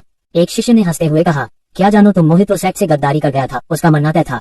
लेकिन भाई कार्तिक ने दबाव के बावजूद हमारे सेक्ट को चुना है। और सिर्फ हैंडसम ही नहीं, वो अगला मुख्य शिष्य भी बनेगा। उस महिला शिष्य ने पलटकर जवाब दिया। सब चुप हो गए। हालांकि उसकी बात में पक्षपात झलक रहा था, लेकिन इसमें शक नहीं कि कार्तिक सेक्ट में आते ही काफी लोकप्रिय हो गया था। जिसके पास ताकत और लुक्स दोनों हो, वो कहीं भी जाए पसंद किया ही जाएगा। कार्तिक ने माहौल को भांपते हुए हल्की मुस्कान के साथ अखाड़े के पास जाकर अपने 10 दिव्य द्वार शिष्यों के साथ बैठ गए। इनमें से 6 श्वानशिंग पीक से थे और 4 सम्राट पीक से। 7 दिव्य द्वार की चरम अवस्था में थे और 3 9वीं परत में। ये दल दिव्य द्वार में संभवतः सबसे ताकतवर था। भाई हिमांशु आ गए। उसी समय किसी और ने आवाज लगाई। भीड़ फिर से 2 भागों में बंट गई। एक चौड़े कंधों वाला युवक शानदार कपड़े पहने हुए, हाथ पीछे बांधे थोड़ा घमंडी अंदाज में चला आ रहा था। उसके पीछे भी 10 दिव्य द्वार के शिष्य थे। ये था हिमांशु, वसंत के 2 शिष्यों में से एक। ये भी एक राजकुमार था और इसमें भी गजब की ताकत थी। कल की चयन प्रक्रिया में वो दूसरे स्थान पर आया था। उसके पास 8 9वीं परत वाले और 2 चरम स्तर वाले शिष्य थे। हालांकि उसकी टीम कार्तिक से थोड़ी कमजोर थी, फिर भी उसे ज्यादा चिंता नहीं थी, क्योंकि उसके पास सहयोग था। उसका जूनियर वैभव उसका साथ देगा और उसका गुरु वसंत योजना बनाएगा। अगर अकेले की लड़ाई होती तो वह मानता था कि कार्तिक से कमजोर है, पर यह मुकाबला शिष्यों के जरिए लड़ा जाना था, इसलिए उसे यकीन था कि कुछ किया जा सकता है। भाई वेन आ गए। एक और व्यक्ति आया, एक विद्वान की तरह दिखने वाला, बहुत शांत और सभ्य। ये था वैभव, हिमांशु का जूनियर और वसंत का ही शिष्य। भाई वैभव ने आते ही हिमांशु को नमस्कार किया और पास ही बैठ गया। अरे जूनियर भाई आ गए, हिमांशु ने मुस्कुराते हुए आंखें खोली और जवाब दिया। दोनों आपस में बात करने लगे, जैसे बाकियों से कोई लेना देना ही न हो। इसके उलट कार्तिक अकेला सा बैठा था। हालांकि वो सबसे लोकप्रिय था, पर उसे फर्क नहीं पड़ा। शेर हमेशा अकेला चलता है, भेड़िए झुंड में। उसने मन में सोचा और शांत बैठा रहा। भाई वंश आ गए। अब की बार भीड़ और ज्यादा पीछे हट गई और 3 नौजवानों का दल साथ आया। वंश, समीर और विमल, ये तीनों विराज के शिष्य थे। तीनों ही 10-10 शिष्यों के साथ पहुंचे और उनकी एंट्री में भी रौब था। भाई कार्तिक, भाई हिमांशु, भाई वैभव। वंश ने सबसे पहले तीनों को नमस्कार किया। कार्तिक ने हल्की मुस्कान और मुट्ठी जोड़कर अभिवादन किया। हिमांशु ने बस हल्के से सिर झुकाया। वैभव ने खड़े होकर शिष्टता से नमस्कार किया। वंश को हिमांशु की बेरुखी की आदत थी, उसने ध्यान नहीं दिया और जाकर बैठ गया। अब 6 प्रमुख दावेदार पहुंच चुके थे, सिर्फ एक ही बचा था, वर्तमान मुख्य शिष्य राघव। होकर शिष्टता से नमस्कार किया। वंश को हिमांशु की बेरुखी की आदत थी, उसने ध्यान नहीं दिया और जाकर बैठ गया। अब 6 प्रमुख दावेदार पहुंच चुके थे, सिर्फ एक ही बचा था, वर्तमान मुख्य शिष्य राघव। वो नालायक दामाद फिर लेट है, हिमांशु ने व्यंग्य में कहा। अरे, सम्राट सभा में भी इसकी अकड़ दिखी थी, तभी से मुझे चिढ़ है इससे, समीर ने भी जोड़ा। इन 6 को किसी न किसी वजह से राघव से शिकायत थी, चाहे उसके व्यवहार से या कनिका से जुड़े कारणों से। राघव आ गया। अचानक अखाड़े में हलचल मच गई। राघव अपने शिष्यों तेजस, मैक्स और अन्य 9 लोगों के साथ अखाड़े में दाखिल हुआ। इस वक्त वह सचमुच सबकी नजरों का केंद्र था। उसके पीछे चल रहे शिष्य थोड़े नर्वस थे, उन्हें अच्छी तरह समझा दिया गया था कि ये मुकाबला क्या है। ये सिर्फ अभ्यास नहीं था, बल्कि उनके लिए एक तरह से अंतिम लड़ाई थी। इसलिए वो सभी थोड़े डरे हुए थे। ज्यादातर लोग यही मान रहे थे कि वे हारेंगे और शायद इसी बहाने राघव को नीचा दिखा सकें। ऐसे माहौल में जीत की उम्मीद करना और भी मुश्किल लग रहा था। जैसे ही राघव और उसके शिष्य पहुंचे, भीड़ अपने आप रास्ता छोड़ने लगी। राघव जेब में हाथ डाले आराम से चलते हुए गुनगुनाते हुए अखाड़े के बीच पहुंचे। उसके बेफिक्र अंदाज को देखकर लोग सिर हिलाने लगे। श्वान्युआन पीक के शिष्य लेकर आया है और फिर भी इतना आत्मविश्वास, लगता है पगला गया है। एक शिष्य ने हंसते हुए कहा, हो सकता है जानबूझकर मुख्य शिष्य की सीट छोड़ना चाहता हो, समझ गया होगा कि वह लायक नहीं है। भीड़ में ऐसी बातें चलने लगी। थोड़ी ही देर में राघव और उसके साथी अखाड़े के केंद्र में पहुंच चुके थे। कार्तिक, हिमांशु और बाकी ने जब राघव के पीछे के शिष्यों को देखा तो सबके चेहरे पर हल्की हंसी आ गई। ये टीम भी कोई टीम है। सब आ गए तो चलिए शुरू करते हैं, राघव ने आते ही कहा। एक पल भी बर्बाद नहीं किया। पहला कौन? हिमांशु ने दिलचस्पी लेते हुए पूछा। मैं शुरू करता हूँ। विमल मुस्कुराते हुए उठा और राघव की तरफ देखते हुए बोला, तुम्हारे इन सबको हराने के लिए मैं अकेला ही काफी हूँ। तुम्हारे इस कमजोर से दल से निपटने के लिए मैं, विमल, अकेला ही काफी हूँ। विमल ने ठंडी आवाज में कहा। 6 लोगों में उसका फॉर्मेशन सबसे कमजोर था, लेकिन फिर भी उसके पास 2 दिव्य द्वार 9वीं स्तर के शिष्य थे और बाकी 8 अष्टम स्तर के। ये लाइनअप तो साफ तौर पर यह शो कर रहा था कि वो राघव से कहीं बेहतर स्थिति में था। उसी वक्त विमल ने खुद को आगे किया और पहले मुकाबले के लिए आगे आया। विमल, नाम तो बड़ा साधारण सा है, चलो पहले तुम ही आओ, राघव ने हल्की सी मुस्कान के साथ कहा। उसकी बात सुनते ही विमल का चेहरा स्याह पड़ गया। राघव की जबान सच में बहुत जहरीली थी। साधारण नाम, इसका क्या मतलब हुआ? ये तो जमीन से जुड़ा हुआ नाम है। राघव की बातों पर ली तियानडोजो के बाकी शिष्य आपस में फुसफुसाने लगे। हमारे सीनियर ब्रदर कुछ ज्यादा ही घमंडी हो गए हैं ना। भले ही विमल ब्रदर की टीम थोड़ी कमजोर है, लेकिन उसके पास 2 9वीं स्तर के और बाकी सब अष्टम स्तर के शिष्य हैं। और हमारे सीनियर ब्रदर की टीम देखो, सबके सब शुवान्युआन पीक से हैं और सबसे मजबूत भी सिर्फ अष्टम स्तर का है। ये घमंड कहाँ से लाते हैं? कौन जाने क्या चल रहा है उसके दिमाग में। शायद खुद को हारता देखकर अब जबान से वार कर रहे हैं। सच कहूं तो मैं तो हैरान हूं कि ये चीफ डिसाइड बने कैसे। अब तो हट ही जाना चाहिए। इसी शोरगुल के बीच विमल ने एक ठंडी मुस्कान दी और बोले, एक साथ सब लड़ेंगे या एक एक करके? हर किसी के पास 10-10 दिव्य द्वार रैंक के शिष्य थे और मुकाबले का तरीका तय करने की छूट भी थी, टीम फाइट हो या व्यक्तिगत मुकाबले। विमल को कोई फर्क नहीं पड़ता था, क्योंकि उसकी टीम राघव की टीम से साफ तौर पर बेहतर थी। कार्तिक, हिमांशु और बाकी सब भी अब राघव को दिलचस्पी से देख रहे थे, देखना चाहते थे कि वो अब क्या करेगा। सब मिलके लड़ो, राघव ने बेहद लापरवाही से कहा। उसे तो पहले से ही पता था कि ये लड़ाई जीतने की नहीं है। ठीक है, विमल ने जोर से कहा और अपनी टीम को आदेश दिया, सब मैदान में उतर जाओ। जी ब्रदर विमल। विमल की टीम के 10 शिष्य बीच की लड़ाई की जगह पर पहुंच गए। हर किसी में आत्मविश्वास झलक रहा था। तो ये सच में भीड़ भाड़ वाली लड़ाई होगी, पीछे खड़े मैक्स ने मुंह बिचकाते हुए कहा। हालांकि उसने खुद पहले बोला था कि अगर हारकर राघव की बेइज्जती हो जाए तो अच्छा है, लेकिन अब जब मैदान में उतरने की बारी आई तो दिल में डर बैठ गया, क्योंकि उसके सामने वाले की ताकत उससे कहीं ज्यादा थी। वो तो शायद सबसे कमजोर था। 20 लोगों की भिड़ंत में तो 1 सेकंड भी टिकना मुश्किल था। क्या मैं सीधा हार मान सकता हूँ? मैक्स ने ऊंची आवाज में कहा। ये सुनते ही चारों ओर सन्नाटा छा गया। अगले ही पल पूरा लितियान डोजो हंसी से गूंज उठा। हाँ, ये तो हंसी से मार डालेगा यार, अभी लड़ाई शुरू भी नहीं हुई और हार मानने की बात कर रहा है। आज शुवान्युआन पीक का असली प्रतिनिधि निकला ये। सच कहूं तो शुवान्युआन पीक को बंद ही कर देना चाहिए। ऐसी कचरा टीम का क्या फायदा? अगर कभी दुश्मन हमला कर दे तो यही सबसे पहले भागेंगे। अब सबका मजाक बन रहा था, मैक्स, तेजस और बाकी शिष्यों का, साथ ही राघव भी मजाक का हिस्सा बन गया। सीनियर ब्रदर ने शुवान्युआन पीक से शिष्य क्यों चुने? खुद ही गड्ढा खोदा? अरे नहीं, मुझे लगता है सही किया। वो खुद भी तो कभी बेकार दामाद के नाम से बदनाम था। इन बेकारों के साथ तो उसका मेल है। देखो कैसी जोड़ी बनी है, अब तो शक्ति फूट ही पड़ी। हाँ, काफी लोग खुलकर हंस रहे थे। ये देख तेजस और बाकी शिष्य का चेहरा पीला पड़ गया, हाथ मुठ्ठियों में बदल गए। ये अपमान उनके लिए नया नहीं था, लेकिन हर बार गुस्सा आता था अपनी कमजोरी पर, जो शुवान्युआन पीक की इज्जत नहीं बचा सकी। मैक्स ने सिर झुका लिया, चेहरा शर्म से लाल था। विमल ने हंसते हुए राघव से कहा, भाई तुम्हारे चुने शिष्य तो बड़े अनोखे हैं, खुद तो बोलते हो, लेकिन इन बेकारों में लड़ने की भी हिम्मत नहीं। राघव का चेहरा शांत था, जैसे कोई असर ही नहीं पड़ा। अगर लड़ने की हिम्मत नहीं है तो रहने दो, दीवार पर चढ़ने वाली कीचड़ कभी टिकती नहीं, वो बोला हल्के स्वर में। मैं लड़ूंगा। जैसे ही राघव की बात खत्म हुई, तेजस हवा में छलांग लगाकर सीधे मैदान में जा खड़ा हुआ। अगर बाकी नहीं लड़ते तो मैं अकेला ही लड़ूंगा, उसकी आंखों में दृढ़ संकल्प था। ये देख कई लोगों ने चुपचाप सर हिलाया, कमजोर होने के बावजूद साहस था। सिर्फ एक ही आएगा, विमल ने हंसते हुए कहा। हम भी लड़ेंगे। पीछे से कुछ शिष्य आगे आए और तेजस के साथ खड़े हो गए। बाकी जो झिझक रहे थे वो भी एक एक करके सामने आ गए। हम भी लड़ेंगे। देखते ही देखते शुवान्युआन पीक के 9 शिष्य मैदान में उतर गए, सिर्फ मैक्स ही पीछे रह गया। ये देखकर वो शर्म से गड़ गया। उसी की मूर्खता के कारण सबका मजाक बना। अब सारे साथी सामने थे और वो अकेला पीछे खड़ा था। उसने चुपचाप राघव की ओर देखा, जो अब भी शांत खड़ा था। चेहरे पर कोई चिंता नहीं थी। क्या उन्हें सच में नहीं पता कि ये लड़ाई हारने वाली है? मैक्स की आंखों में एक चमक उभरी, दांत भींच कर बोला, मार ही खानी है ना, पहले भी खाई है। और फिर वो भी मैदान में कूद पड़ा। अब शुभान्युमान पीक के 10 शिष्य मैदान में थे। ये देखकर तमाशा देख रहे शिष्य भी चुप हो गए। कम से कम इन लोगों में हिम्मत तो थी, वरना अगर लड़ाई से पीछे हटते तो लोग थूक थूक के डुबा देते। अब अगर कोई और उनका मजाक उड़ाता तो वो खुद गलत ठहरता। कमजोर होते हुए भी अगर कोई लड़ने खड़ा हो जाए तो वो सच्चा योद्धा होता है। हालांकि जीतने की उम्मीद तो अब भी ना के बराबर थी। हम तुम्हारे शिष्यों में थोड़ी रीढ़ तो है, विमल ने व्यंग्य से कहा। शुरू करो, राघव ने जेब में हाथ डाले हल्के से सिर हिलाते हुए कहा। धड़ धड़ धड़ विमल की टीम के 10 शिष्यों ने एक साथ दिव्य द्वार खोला और अपने आकाशीय आत्मा को बुलाया। धड़ धड़ धड़ वहीं दूसरी ओर तेजस, मैक्स और बाकी सब ने भी दिव्य द्वार खोले और अपनी अपनी आत्मा को प्रकट किया। युद्ध शुरू होने वाला था। चार्ज, विमल की टीम एक साथ लपकी। तेजस और बाकी भी गरजते हुए दौड़े। धड़ाम जैसे ही दोनों पक्ष भिड़े, राघव की टीम फौरन दबाव में आ गई। उनकी ताक मुकाबले की ही नहीं थी। सिर्फ तेजस थोड़ा देर तक टिका, बाकी सब पीछे हटते रहे। हार का नजारा साफ था। देखने वाले शिष्य सिर हिलाने लगे। ये लड़ाई शुरू से ही एक तरफा थी। भाई, हे भाई, विमल ने ठहाका लगाते हुए कहा। ऐसी टीम के साथ तो 24 दिन बाद तुम्हें किसी एक को ही बड़ा भाई कहना पड़ेगा। बड़े भाई, इस टीम के साथ तो मुझे लगता है कि 24 दिन बाद तुम्हें किसी एक को बड़ा भाई कहना पड़ेगा, विमल ने राघव की तरफ आधी मुस्कान के साथ कहा। मैं तो पहले ही कहता आ रहा हूँ, ये जिसे हम बड़ा भाई कहते हैं असल में चीफ डिसाइड बनने के लायक ही नहीं है। एल्डर शकुंतला ने कहा कि इसने सेट के लिए कुछ योगदान किया है, लेकिन आखिर ऐसी क्या काबिलियत है इस आदमी की? समीर ने तंज कसते हुए कहा। इसकी काबिलियत बस इतनी है कि ये एम्परर इमोर्टल सेट का दामाद है, हिमांशु ने आंखों में मुस्कान लिए हुए कहा। इनकी बातें बिल्कुल खुलेआम कही जा रही थी, जैसे राघव सामने है या नहीं कोई फर्क नहीं पड़ता। राघव शांत खड़ा रहा, उसकी निगाहें लगातार युद्ध क्षेत्र पर थीं। वो सबकी चालें गौर से देख रहा था। लड़ाई बंद करो, ये मुकाबला हम हार चुके हैं, राघव ने धीरे से कहा। विमल और बाकी लोग चौंक गए, फिर हैरानी से राघव की तरफ देखने लगे। बड़ा भाई हार मान रहा है यूं ही? बिल्कुल, राघव ने सिर हिलाया। उसे हार मानने में कोई शर्म नहीं थी। आखिर वो इस वार्म अप फाइट को जीतने के इरादे से आया ही नहीं था।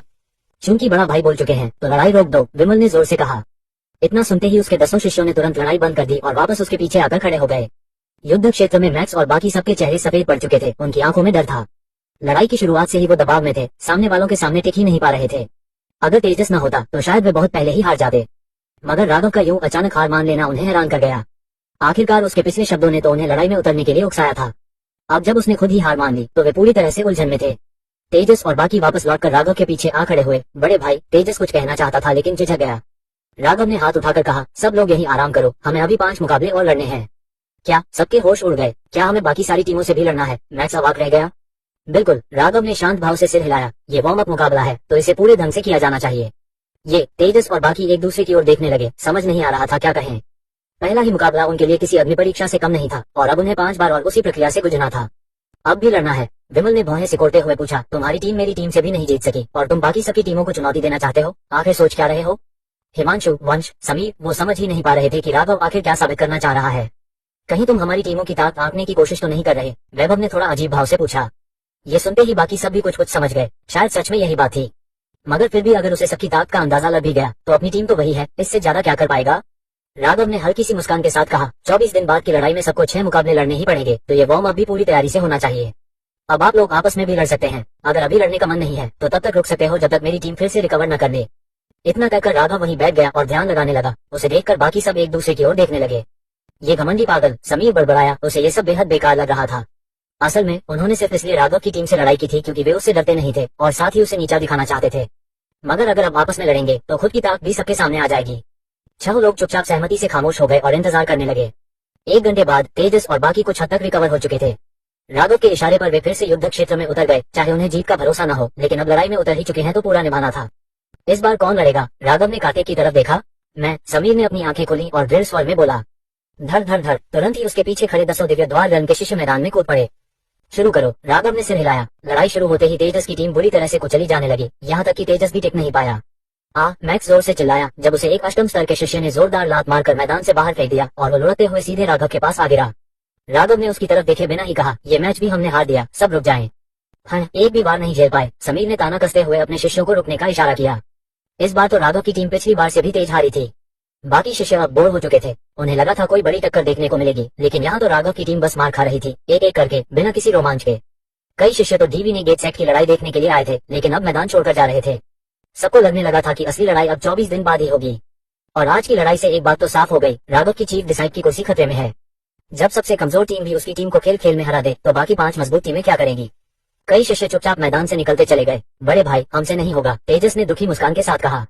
मुझे पता है, राघव ने नर्म स्वर में कहा। अब 4 बार और मार खानी है क्या? मैक्स हारा थका गिरा उलझा हुआ सा बैठा था। आराम करो, अगली लड़ाई की तैयारी करो, राघव ने कहा। सबके चेहरे पर लाचारी थी। एक और मुकाबला, चाहे हार निश्चित हो, लेकिन कोई खुद को मार खाने के लिए भी तो खड़ा नहीं करना चाहता। बाकी 4 मुकाबलों की सोचकर ही सबके मन में भारीपन आ गया। काश पता होता तो आते ही नहीं। मैक्स बार बार आहें भर रहा था। और तुम जानते हुए भी कि हम कुछ नहीं कर सकते, फिर भी हमें ही चुना। उसने गहरी नजरों से राघव को देखा। क्यों नहीं अभी भी किसी और पीक से अच्छे शिष्य बुला लेते? हे जूनियर ब्रदर, तुम कुछ ज्यादा सोच रहे हो, समीर ने हंसते हुए कहा। अब जो शिष्य चुने गए हैं वही लड़ेंगे। 24 दिन तक तो तुम कहीं नहीं जा सकते। क्या? मैक्स की आंखें फट गईं। तुम सच में हमसे ही लड़वाओगे? शुभान्युआन पीक में जब चुना गया था तब सबको लगा था कि राघव बस टाइम पास कर रहा है और बाद में बदल देगा, मगर अब समीर की बातों से तो साफ लग रहा था अब बदलाव संभव नहीं। तेजस और बाकी भी हैरान रह गए। राघव हल्की मुस्कान के साथ बोला, चिंता मत करो, तुम सब खुड़े हो लेकिन दमदार खुड़ा। सब बिल्कुल चुप। ये अब तारीफ थी या बेइज्जती, समझ ही नहीं आया। पूरी जान लगा दो छोटे भाइयों, तुम पर तुम्हारा सीनियर भाई भरोसा करता है, समीर ने मुस्कुराकर कहा। ये सुनकर मैक्स और बाकी अंदर ही अंदर रोने जैसे हो गए। अब करें भी तो क्या? राघव सच में उन पर यकीन करता दिख रहा था। हाय, सबने लंबी सांस ली। वहीं दूसरी ओर समीर, विमल और बाकी लोग मजे में थे। अब बस 24 दिन का इंतजार था। राघव की कुर्सी अब बस नाम की रह गई थी। अब देखना यह था कि उनमें से अगला चीफ डिसाइड कौन बनेगा। और इस सोच में कई लोग बाकी मुकाबलों में कोई दिलचस्पी नहीं रखते थे। इसके बाद आराम खत्म हुआ और तीसरा मुकाबला शुरू हुआ, इस बार वैभव की टीम से। मैक्स एक बार फिर सबसे पहले उड़कर सीधे राघव के पास आ गिरा। राघव ने हार मान ली। चौथा मैच वंश से था। 10 सेकंड भी नहीं बीते थे कि 4 शिष्य उड़ चुके थे और राघव ने हार स्वीकार कर ली। मैक्स फिर सबसे पहला 5वां मैच हुआ हिमांशु की टीम से। इस बार राघव को कुछ कहने की जरूरत ही नहीं पड़ी, सभी उड़ चुके थे, बस तेजस किसी तरह खड़ा रह गया। और मैक्स अब भी सबसे पहला। 6वां मैच शुरू होते ही मैक्स खुद ही उड़कर राघव के पास आ गया। उसके बाद बाकी 9 शिष्य भी हवा में उड़कर राघव के पास आ गिरे। 6 मैच खत्म हो गए। राघव की टीम बुरी तरह हार चुकी थी और इतनी बुरी तरह की देखने लायक भी नहीं बचा। जब आखिरी मैच खत्म हुआ तब तक डीवी ने गेट सेट के मैदान में कोई देखने वाला नहीं बचा था।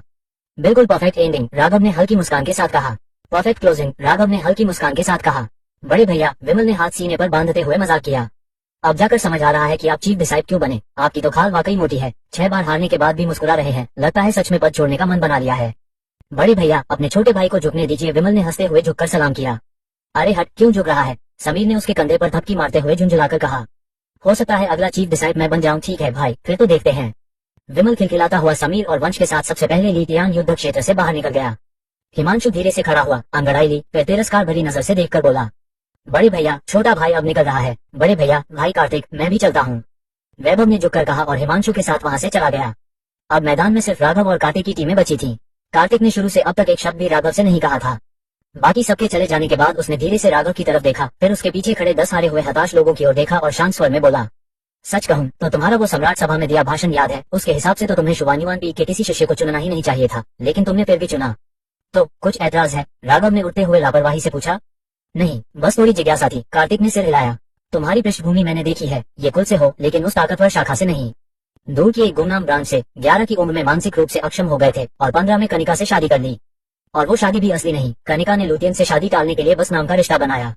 वो थोड़ा रुका, होठों पर हल्की मुस्कान आई, फिर राघव की आंखों में सीधे देखते हुए बोला, नहीं जानता कैसे ठीक हुए, लेकिन कनिका से तुम्हारी शादी कोई सौभाग्य नहीं है। वो तो एक फीनिक्स है जो 9 आसमान पार कर सकती है और तुम एक मामूली चींटी। भविष्य में सिर्फ मेरे जैसे सच्चे ड्रैगन सम्राट ही उसके लायक होंगे। राघव की आंखें हल्की सिकुड़ी, लेकिन उसने कुछ नहीं कहा। सच्चा ड्रैगन सम्राट? अगर कोई असली ड्रैगन भी होता तो वो भी मर चुका होता राघव के हाथों। तो ये कार्तिक क्या चीज है? और उसने तो ये कुल की जानकारी तक निकाल ली। जब राघव चुप रहा तो कार्तिक फिर बोला, 24 दिन बाद जब तुम चीफ डिसाइड का पद छोड़ोगे वहीं से सब शुरू होगा। और एक चेतावनी, कनिका से दूर रहना। मैं तुम्हें नहीं मार सकता, लेकिन तुम्हारे परिवार को नुकसान पहुंचाना मेरे लिए मुश्किल नहीं होगा। तू समझा? कार्तिक ने ठंडे लहजे में कहा, सीधा धमकी भरा अंदाज था। ये सुनकर भी राघव का चेहरा शांत रहा। उसने बस हल्के से कहा, तू मुझे धमका रहा है? एहतियात बता रहा हूँ, कार्तिक ने जवाब दिया। राघव हल्के से हंसा, एक ठंडी सख्त हंसी, फिर कार्तिक की आंखों में देखते हुए बोला, उस दिन के आने न आने की बात छोड़, अगर वो दिन आया भी तो उससे पहले ही मैं तुझे और तेरे गुरु विष्णु को मार चुका होऊंगा। कार्तिक की आंखें सिकुड़ गई, निगाहों में जानलेवा इरादा उभर आया। देख लेंगे, उसने गहरी आवाज में कहा। इसके बाद वो अपनी टीम के साथ युद्ध क्षेत्र से बाहर चला गया। उन दोनों की बातचीत किसी और ने नहीं सुनी। राघव उस दिशा में देखने लगा जहाँ कार्तिक गया था और बुदबुदाया, काफी हिम्मत है मुझे धमकी देने की। अगर कोई होता जो राघव को वाकई जानता तो समझ जाता अब राघव कार्तिक को मारने का मन बना चुका है। वो नहीं चाहता था, लेकिन अब कार्तिक को मारना जरूरी हो गया है, क्योंकि ये कुल वही उसका परिवार है। सदियों की आत्मा यात्रा के बाद हर दिन उसने अपने घर की याद में बिताया। यही विश्वास उसे जिंदा रखे रहा जब तक उसने ब्यूलियत सम्राट के नियंत्रण से खुद को आजाद नहीं कर लिया। अब जब वो इस धरती पर लौटा है, उसने अभी तक परिवार को नहीं देखा, लेकिन उनके चेहरे उसके दिल में अमिट रूप से बसे हैं। और कार्तिक ने उसी परिवार को धमकी दी है। राघव की सबसे नाजुक नस छू ली गई है। थोड़ा और उछल लेने दो राघव ने खुद को शांत किया और तेजस और बाकी लोगों की ओर देखा। वो सब घायल थे, सूजे हुए चेहरे, बुरी हालत। शुक्र ये था कि सभी को सिर्फ हल्की चोटें आई थीं। हर बार जब राघव ने हार मानी, उसने ध्यान रखा कि किसी को गंभीर चोट न लगे। यही वजह थी कि कार्तिक और बाकी लोगों ने अपने शिष्यों को हिदायत दी थी कि जानलेवा हमला न करें। उन्हें पता था कि अगर तेजस और बाकी को गंभीर चोट लगती तो राघव उन्हें बदल देता, और वो ऐसा नहीं चाहते थे। इसलिए 6 बार की हार के बावजूद कोई बड़ा जख्म नहीं था, लेकिन मानसिक रूप से तेजस और बाकी पूरी तरह से टूट चुके थे। बाकी सब चले गए थे और ये लोग मैदान में सिर झुकाकर बैठे थे। जाना नहीं है क्या? राघव ने तंज कसते हुए कहा। सब चुप रहे। कह रहे थे हारना है, राघव ने हल्की मुस्कान के साथ दोहराया। बात सही है, पर मन में था कि एक जीत तो मिल ही जाएगी। तेजस ने कड़वाहट के साथ कहा। अब तो शुभान्युआन पीक की रही सही इज्जत भी चली गई। मैक्स ने लंबी सांस लेते हुए कहा। तुम्हें फर्क नहीं पड़ता था, है ना? राघव ने फिर पूछा। किसने कहा? मैक्स ने झल्लाकर जवाब दिया। तो अब खड़े हो जाओ। राघव की आवाज सख्त हो गई। अगले 24 दिन तक तुम सब मेरे साथ शुभान्युआन पीक पर रहोगे। कोई मेरी नजरों से ओझल नहीं होगा। नहीं माना तो सीधे सेट से बाहर कर दूंगा। ये सुनकर सब धीरे धीरे अन्य मन से खड़े हुए और पहाड़ से नीचे उतरने लगे। राघव उनके पीछे पीछे शुभान्युआन पीक की ओर बढ़ा। बैम्बू फॉरेस्ट का जंगल एक घना हरा भरा जंगल था। दूर से देखने पर यह एक विशाल बांस का समुद्र लगता था, जहाँ हर झोंके के साथ बांस की लहरें उठती और गिरती थीं। देखने में तो यह बस एक खूबसूरत नजारा ही लगता था, लेकिन इसकी असली रहस्यता इसके अंदर छुपी थी।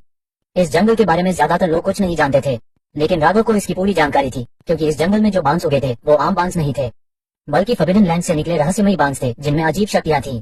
राघव अपने साथ तेजस और बाकी शिष्यों को लेकर यहाँ आया था, ताकि इन बांसों के जरिए वो लोग असल साधना कल्ट बैट ऑन करें। सब मेरे पास ही रहना, राघव ने कहा और जंगल के अंदर बढ़ चला। ये जंगल एक जमाने में शुभान्युआन पीक का बहुत प्रसिद्ध हिस्सा हुआ करता था। लोग यहाँ साधना करने आया करते थे, लेकिन न जाने कब ये जगह पूरी तरह से छोड़ दी गई थी। अब कोई यहाँ साधना करना तो दूर आता भी नहीं था, यहाँ तक कि यहाँ साधना करने की विधियां भी जैसे गुम हो चुकी थी। भाई, हम यहाँ क्यों आए हैं? तेजस थोड़ा घबरा गया। साधना करने, राघव ने बिना पीछे देखे जवाब दिया। पर यहाँ कैसे साधना करेंगे? तेजस और बाकी सब बेहद उलझन में थे। उन्होंने पहले भी यहाँ सिर्फ सैर सपाटे के लिए आना देखा था, कभी किसी को यहाँ क्लासिकल ट्रेनिंग करते नहीं देखा था। लेकिन राघव ने कोई और जवाब नहीं दिया, बस सबको साथ लेकर जंगल के और अंदर बढ़ गया। गहराई में पहुंचते ही सबको एक अजीब सी घबराहट होने लगी। चारों ओर रहस्यमयी बांसों का घना जंगल था। आगे पीछे दाएं बाएं कुछ भी साफ नहीं दिख रहा था। जिस रास्ते से आए थे वो अब कहीं गुम हो गया था। सबको लगा जैसे वो कहीं फंस गए हों। यही करेंगे, राघव ने चारों ओर देखा और जगह तय कर दी। तुम सब यहीं रुको, इतना कहकर वो अकेले ही आगे निकल गया। 3 मील चलकर उसने एक बेहद मोटा बांस ढूंढा, फिर उस पर एरे पैटर्न्स उकेरने शुरू कर दिए। फिर वो 4 मील बाएं मुड़ा, एक और बांस ढूंढा और वहां भी वही किया। इस तरह कुल 10 रहस्यमयी बांसों को चुनकर वो एक पूरी एरे बना सका। हो गया, उसने संतुष्ट होकर मुस्कुराते हुए कहा। जैसे ही राघव की आवाज गूंजी, उसके आसपास 10 मील के दायरे में मौजूद सभी रहस्यमयी बांस एकाएक बुरी तरह हिलने लगे, जैसे वो जिंदा हो। बांस की पत्तियां कांपने लगी, मानो उड़ती हुई तलवारें हो। हर दिशा में तलवार जैसी ऊर्जा फैलने लगी। तेजस और बाकी शिष्य जो चुपचाप खड़े थे अब चौंक उठे। ये क्या हो रहा है? एक शिष्य घबरा गया। धत तेरी, ये बांस जिंदा कैसे हो गए? मैक्स के चेहरे पर दहशत थी। स्विश स्विश स्विश, तभी चारों तरफ से हवा चीरने की आवाजें आने लगी। सब बुरी तरह घबरा गए और इधर उधर भागने लगे। हर तरफ खतरा ही खतरा था। भाई, तेजस ने घबराकर जोर से पुकारा। मैं यही हूँ। न जाने कब राघव उनके ऊपर एक बांस की पत्ती पर खड़ा था, उन्हें ऊपर से देखता हुआ। भाई सबने राहत की सांस ली, लेकिन मदद मांगने से पहले ही राघव बोल उठा। यही होगी तुम्हारी साधना अगले 24 दिनों तक। अभी शुरुआत करो, 1 घंटे से मैं ऊपर से देख रहा हूँ। क्या? सबके चेहरों से खून उतर गया। इन बांसों का हमला तो ऐसा था जैसे आंधी तूफान, बिल्कुल भी रुकने का नाम नहीं। 1 घंटा कैसे सहेंगे ये सब? और राघव के हाव भाव देखकर तो साफ था वो बीच में टोकने या बचाने नहीं वाला। सबका दिल डूब गया। लड़ो, तेजस ने दांत भींच लिए। मैक्स और बाकी सबके चेहरे सफेद पड़ चुके थे, लेकिन अब पीछे हटने का कोई रास्ता नहीं था। चारों ओर से लगातार हमले हो रहे थे, कोई जगह नहीं थी छुपने की। अब सिर्फ एक ही रास्ता था, एक दूसरे का साथ देना और किसी तरह टिके रहना। लेकिन कहते हैं ना, सिर्फ रक्षा करते रहोगे तो हार तय है। धीरे धीरे उनके बीच तालमेल बिगड़ने लगा। कुछ घायल हो गए, कुछ डर के मारे थर थर कांपने लगे।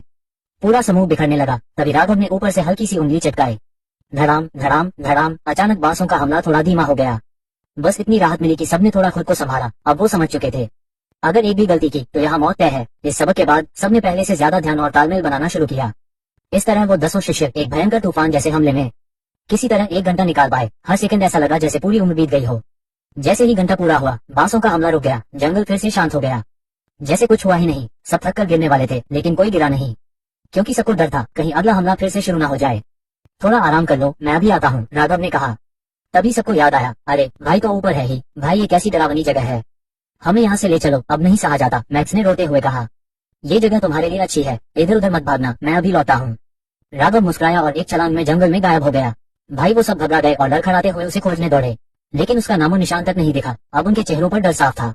ये जगह तो सच में भूतिया लगती है, अगर हम यहाँ और रहे तो सच में मारे जाएंगे। मैक्स बोला, भाग चलते हैं। एक शिष्य बोला, हम जीतने से रहे, और अगर 24 दिन यही बिताए तो वैसे भी मर जाएंगे। बेहतर है कि वापस लौट चले और वो लड़ाई ही न करें जिसके लिए राघव ने हमें बुलाया है। भागे तो फिर राघव बोलेगा सेक्ट से निकाल दिया जाएगा। एक शिष्य ने कड़वाहट से कहा, जिंदगी ज्यादा जरूरी है या ये सेक्ट? मैक्स ने पूछा। शिष्य सुनील सोच में पड़ गया। मैं तो यहीं पला बड़ा हूँ। इंपीरियल इमोर्टल सेक्ट ही मेरा घर है, लेकिन सच कहूँ तो अब और यहाँ रहना नहीं चाहता। उसने सिर पकड़ लिया। मैं भी नहीं रह सकता, लेकिन सेक्ट से निकाला जाना भी नहीं चाहता। कसम से दिमाग खराब होने वाला है। एक और शिष्य बोला। सब शांत हो जाओ, तेजस ने जोर से कहा। सब रुक गए। तेजस का चेहरा भी पीला पड़ा था, लेकिन उसने खुद को संभाला। भाई ने साफ कहा था, ये हमारी साधना की जगह है, 24 दिनों तक। जैसे ही सह गए हम आजाद उसके अपने कारण होंगे, हमें उस पर भरोसा करना होगा। कोई और चारा नहीं है। उसकी आंखों में दृढ़ता थी। लेकिन अगर ऐसे ही चलते रहे तो सच में मर सकते हैं, सुनील ने चिंतित होकर कहा। तेजस ने धीरे से सिर हिलाया। ध्यान दो, जब मैक्स घायल हुआ था हमला थोड़ी देर के लिए थम गया था। जैसे ही हम संभले हमला फिर शुरू हुआ। शायद ये सब भाई की योजना का हिस्सा है। सब सोच में पड़ गए। वो पल याद आए जब लगा कि सब खत्म हो जाएगा, लेकिन किसी तरह सब जिंदा रहे। अब उन्हें यकीन होने लगा राघव उन्हें हर वक्त देख रहा है। मतलब हम मरेंगे नहीं। मैक्स की आंखों में चमक आ गई। और सेक्स से भी नहीं निकाला जाएगा। सुनील ने राहत की सांस ली। इतना निश्चिंत मत हो, तेजस बोला। अगर हम लापरवाह हुए तो शायद भाई हमें छोड़ दे और तब वाकई मरना तय होगा। उसका चेहरा गंभीर हो गया। हमें हर पल सतर्क रहना होगा, तभी इस जंगल से जिंदा निकल पाएंगे। जबकि तेजस और बाकी लोग आपस में बात कर रहे थे, उसी वक्त राघव पहले ही बैम्बू फॉरेस्ट से निकल चुका था। हालांकि उसने तेजस और बाकी लोगों की हर बात साफ साफ सुन ली थी। बैम्बू फॉरेस्ट में जो कुछ भी हो रहा था वो सब कुछ उसी का किया धरा था। ये पूरी तरह से एक परीक्षा थी इन सब के लिए। इनका डरना भी राघव की उम्मीद के मुताबिक ही था। आखिर ये सब 20-22 साल के नौजवान थे जिन्हें अब तक असली दुनिया का सामना ठीक से नहीं हुआ था। इनका स्वभाव भी ज्यादा मजबूत नहीं था, तो डरना स्वाभाविक था। अगर ये नहीं डरते तो वही ज्यादा हैरानी की बात होती। बैम्बू फॉरेस्ट न सिर्फ ताकत की परीक्षा लेता है, बल्कि चरित्र की भी कसौटी बनता है। राघव को पूरा यकीन था कि अगर इन्हें थोड़ा वक्त दिया जाए तो ये सब खुद को साबित जरूर करेंगे। उसने इन लोगों को यूं ही नहीं चुना था। इन सभी में काबिलियत थी, बस तराशने की जरूरत थी। अगर इनकी मुलाकात उससे न होती तो शायद ये आगे चलकर कुछ न कुछ बनते, लेकिन उन्हें कहीं ज्यादा वक्त लग जाता। ऊपर से शुभान्युआन पीक का जो आलसी और ठंडा माहौल था वो शायद इनके अंदर की आग को बुझा देता और ये भी भीड़ का हिस्सा बनकर रह जाते। लेकिन ये लोग किस्मत वाले हैं जो उन्हें वो मिल गया, शाश्वत सम्राट गुरु राघव, जिसने अजेय योद्धाओं को बनाया। उसके सिखाने के तरीके भूतकाल में भी बेजोड़ थे और भविष्य में भी रहेंगे। उसके द्वारा तैयार किया गया कोई भी योद्धा कभी कमजोर नहीं रहा। 24 दिन में इन सबकी ताकत को दिव्य द्वार की चोटी तक पहुंचा पाना मुश्किल है, लेकिन उन 6 लोगों से निपटना तो बच्चों का खेल होगा, राघव ने मन में ठान लिया। असल में उसके पास कई तरीके थे कि वो तेजस और बाकी की ताकत को रातों रात कई गुना बढ़ा दे, लेकिन ऐसा करने से उनकी मॉन्स्टर की नींव को नुकसान पहुंचता, जिससे आगे चलकर वे कभी उच्च स्तर नहीं छू पाते। इतनी मामूली लड़ाई के लिए इतना बड़ा रिस्क लेना उसका सौदा घाटे का होता। हालांकि जो बात राघव के लिए मामूली थी वो बाकी लोगों के लिए जीवन मरण का सवाल थी। बड़े भाई इधर आइए। जैसे ही राघव बैम्बू फॉरेस्ट से बाहर आया किसी ने उसे पुकारा। आवाज की दिशा में देखा तो बंटी हाथ हिलाकर उसे बुला रहा था। राघव पास पहुंचा और हल्के से बोला, जो चीजें मंगाई थी सब तैयार है? हाँ, सब कुछ तैयार है, बंटी ने कहा और एक स्टोरेज ब्रेसलेट निकालकर उसे पकड़ा दिया। 10 बोतल रिटर्निंग एसेंस पिल्स, 10 बोतल रिवाइटलाइजिंग पिल्स, 10 बोतल ची रिप्लेनिशिंग पिल्स, 10 बोतल नरिशिंग गॉड पिल्स और 10 बोतल स्ट्रेंथनिंग पिल्स। ये सब एल्डर महेंद्र ने खुद बनाए हैं। सिर्फ 10 बोतलें? राघव ने भौहें चढ़ा दी। थोड़ा शर्मिंदा होते हुए बंटी बोला, एल्डर महेंद्र ने ये सारी दवाएं रात भर में बनाई हैं, वो अभी और बना रहे हैं। 3 दिन बाद बाकी दवाएं मैं लेकर आऊंगा।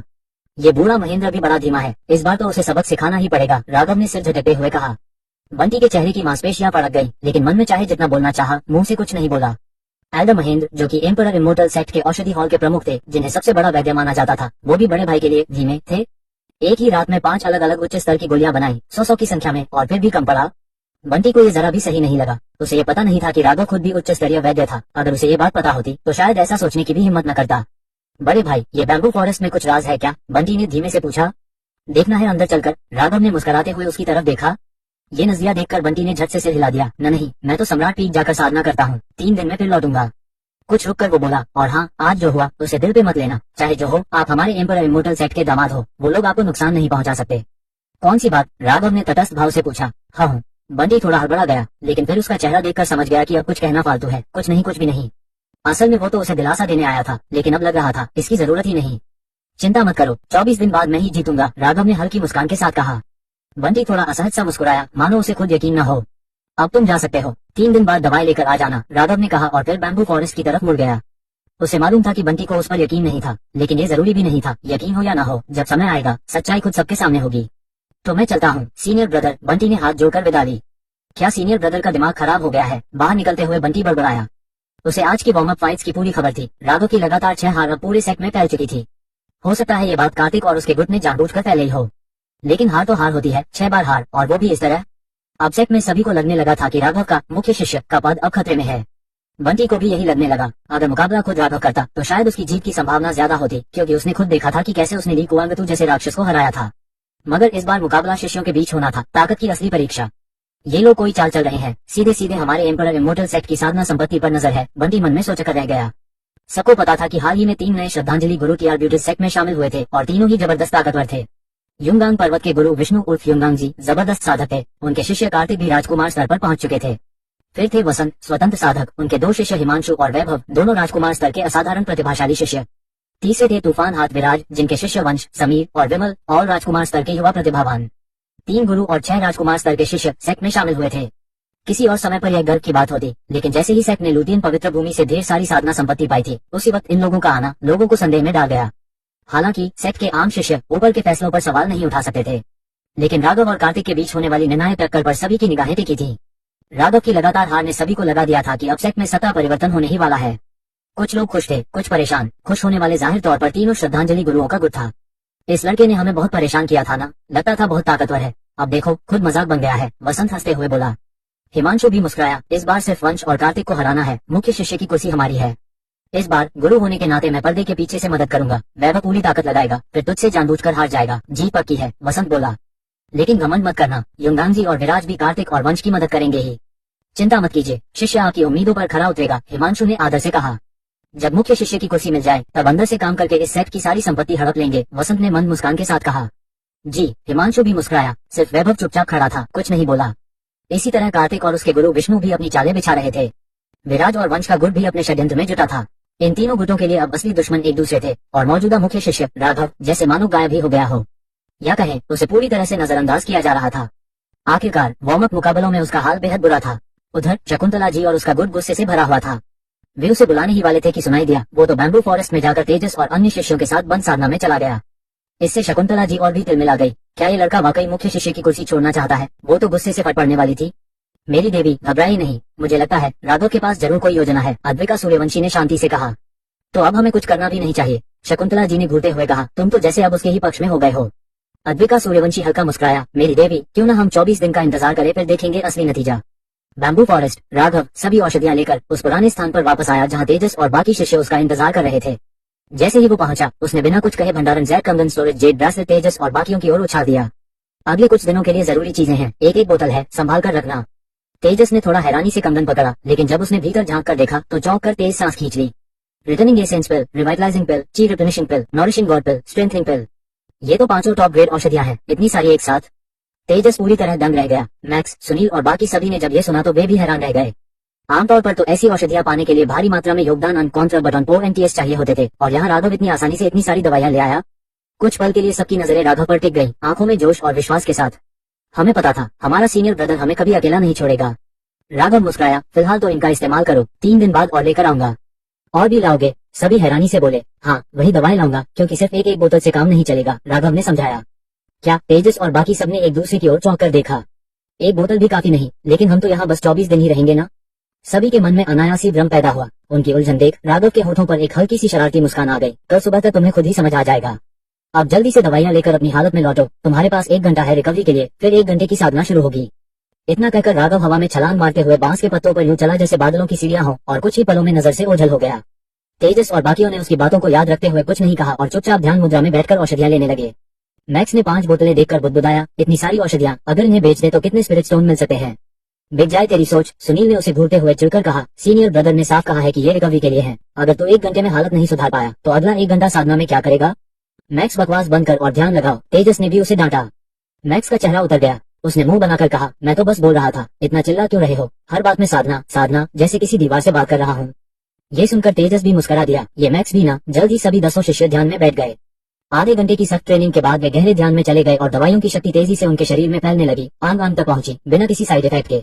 राघव बैम्बू फॉरेस्ट के ऊपर हिलती बांस की पत्तियों पर जैसे खड़ा था, नीचे देखता हुआ, तेजस और बाकी की स्थिति पर शांत भाव से नजर रखे। साधारण परिस्थितियों में इन 10 के लिए इतनी शक्तिशाली दवाओं को पूरी तरह से आत्मसात करना नामुमकिन था, लेकिन राघव ने 5 खास औषधियों का जो संयोजन तैयार किया था, वो तेजस और बाकी की शारीरिक और मानसिक स्थिति को एक अदृश्य संतुलन में बांध देता था, जिससे सभी औषधियां पूरी तरह असर करती थीं। इस तरह वे बेहद कम समय में पूरी तरह से तरोताजा हो जाते, बिना किसी नुकसान के। ये तकनीक बेहद दुर्लभ थी और इस संसार में शायद ही किसी को इसके बारे में जानकारी हो, शायद सिर्फ राघव को ही। राघव ने ये अदृश्य संतुलन खुद ही समझा था, धीरे धीरे, समय की तपस्या से। वो ज्ञान जो उसने अनगिनत युगों में इकट्ठा किया था, वही उसकी सबसे बड़ी ताकत थी। कुछ देर बाद जब उसने देखा कि सभी ध्यान में पूरी तरह लीन हो चुके हैं, तो उसकी नजरें बांसों की लहरों पर टिक गई, हवा में हिलती हुई, जैसे कोई बीता हुआ सपना। कभी उसने ली तियान, शुभान्युआन, धनुष और कई औरों को भी यहाँ लाकर साधना करवाई थी। उस वक्त तो ये जगह और भी क्रूर थी। उनकी हालत दिन रात की यातनाओं में होती थी, जैसे हर दिन मौत को छू कर लाते हों। लेकिन वही लोग आगे चलकर अपने युग के नायक बने। ली तियान, महासम्राट जिसने सारे ब्रह्मांड को कापाया। शुभान्युआन, तलवार सम्राट, धनुष और बाकी अजेय सम्राट, सेनापति।